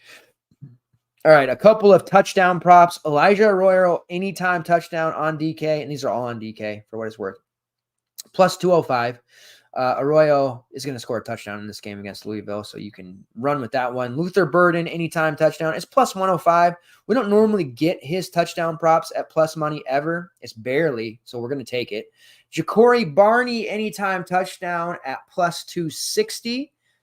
On the ground or through the air, but it's coming, +260. Riley Leonard, 2+ touchdowns, +285. I really wanted that 2 touchdown prop last week. DK only gave us rushing and passing props for Leonard. They did not give us an anytime touchdown prop for anyone in that Stanford game. I really wanted it for Leonard because I was going to hit the 2+. But they saved me from myself because he only had the 1 rushing, 3 passing. So I would have lost that prop. But I am going back to that one as 2+ touchdowns at +285. And then RJ Harvey against Iowa State, 2+ touchdowns at +425. Come on. I don't care if they're facing, Notre Dame, Bama, Georgia. I do not care. You give me a chance for his anytime touchdown prop is obviously horrible odds, but you give me a chance on RJ Harvey to score twice with his volume, his ability to catch his passes, and give me those kind of odds. Now, last year we would get anytime touchdowns at +400, all the time. Nick Nash, I like the reference to Nick Nash play all the time. We don't get that great of odds on anytime touchdowns singular anymore. So 2+ at +425 on RJ Harvey. Go back. Let's go back through his logs. Week 1 against New Hampshire, 2 touchdowns. Week 2 against Sam Houston, 4 touchdowns. Week 3 against TCU, 3 touchdowns.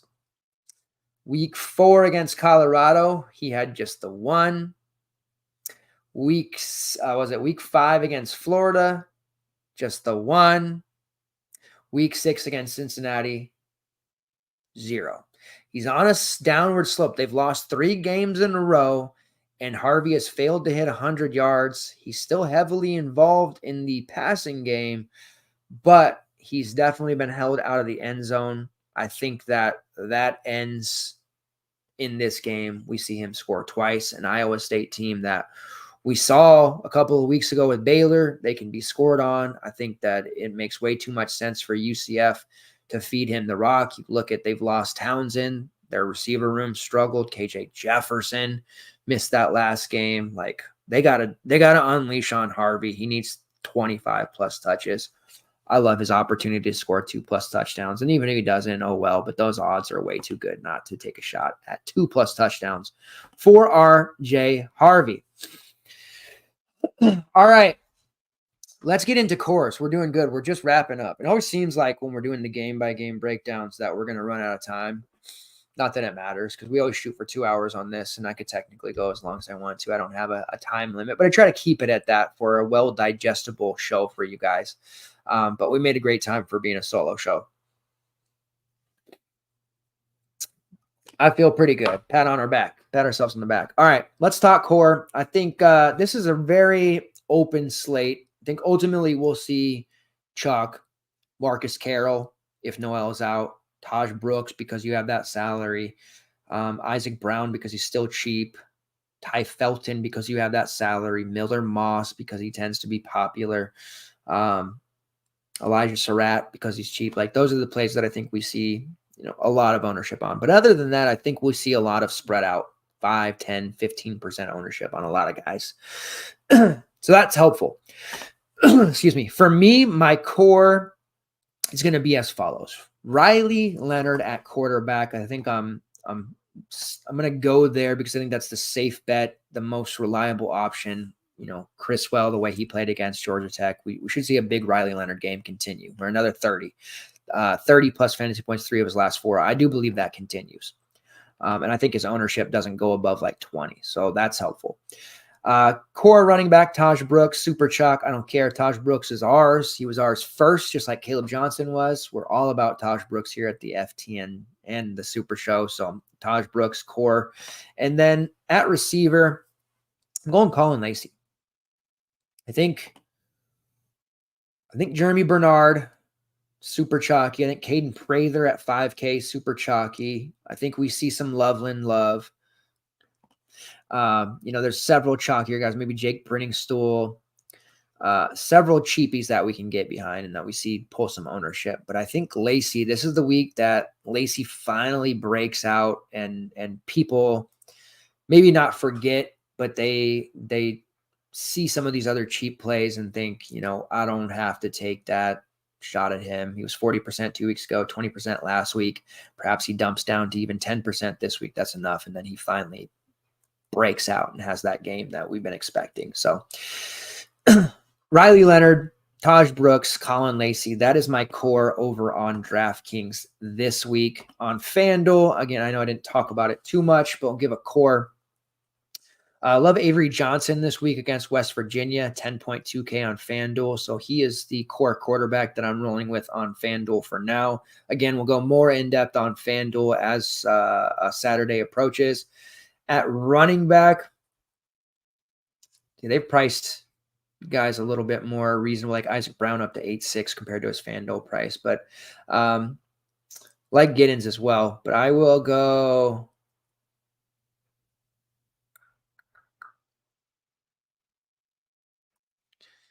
a little tougher here. Montrell Johnson at 6.8 versus Kentucky. Like that price point for him. And then at wide receiver on FanDuel, there's several cheapies that we can look at and mid-range guys, but it's actually an expensive receiver that I am going to be rolling in every FanDuel lineup imaginable. And that is going to be my guy, Luther Burden. Same. I really like him on DK. 8.8 on FanDuel. I feel like that's a little cheap considering Hunter's 10K, T-Max almost 10K, Ty Felton's almost 10K. Give me that 8.8 Luther Burden. As far as pay-ups go, I'm looking at him as my top pay-up wide receiver. Really like Luther Burden. All right, so that is the slate. Since we don't have Jake Kuchek here, we can't just leave you without a slate breaker or a touchdown call, something for us to track, something for us to have as a sneak against the rest of the industry. And I think I have a good one. I think we're going to go over to the Illini because I think this Illinois stack is going to be a little bit sneaky. And we're going to go to Zachary Franklin, the 4.9 special Zachary Franklin, who I think catches 8 passes for 125 yards and 2 touchdowns, 8, 125, and 2. Zachary Franklin from Illinois as this week's Super Show slate breaker. Hopefully we do Jake justice with the slate breaker call. Absolutely love it. and my touchdown call, RJ Harvey this week to score 2. That's where we're at. Appreciate everybody who tuned in live tonight and on demand throughout the day. Please show support, dropping likes and reposts over on X and YouTube. We'll be back Saturday morning, 1 hour before lock for the Q&A session. You guys to ask all your lineup questions, comments, concerns. Also, we'll be dropping plenty of content over the next 24 to 36 hours. The main slate breakdown, a prop betting piece, which is free. And then there will also be a night slate article / breakdown. And then plenty of Discord coverage for afternoon and late night slate on both FanDuel and DraftKings, and plenty of betting coverage as well in both the betting Discord on FTN and the DFS Discord, which gets popping on Saturday mornings. Tilt to win is the name of the game, and we do it very well. Appreciate it, guys. At DubDeuces85, you can find me on all social media platforms. Take care. Get lots of rest. 4-game slate tomorrow. LJ Martin of BYU is back versus Oklahoma State. You know what to do. LJ Martin to the moon. Let's get it. Thanks, guys. Appreciate it. I'll see you on Saturday morning. Week 8, window trips and green screens. Let's do it.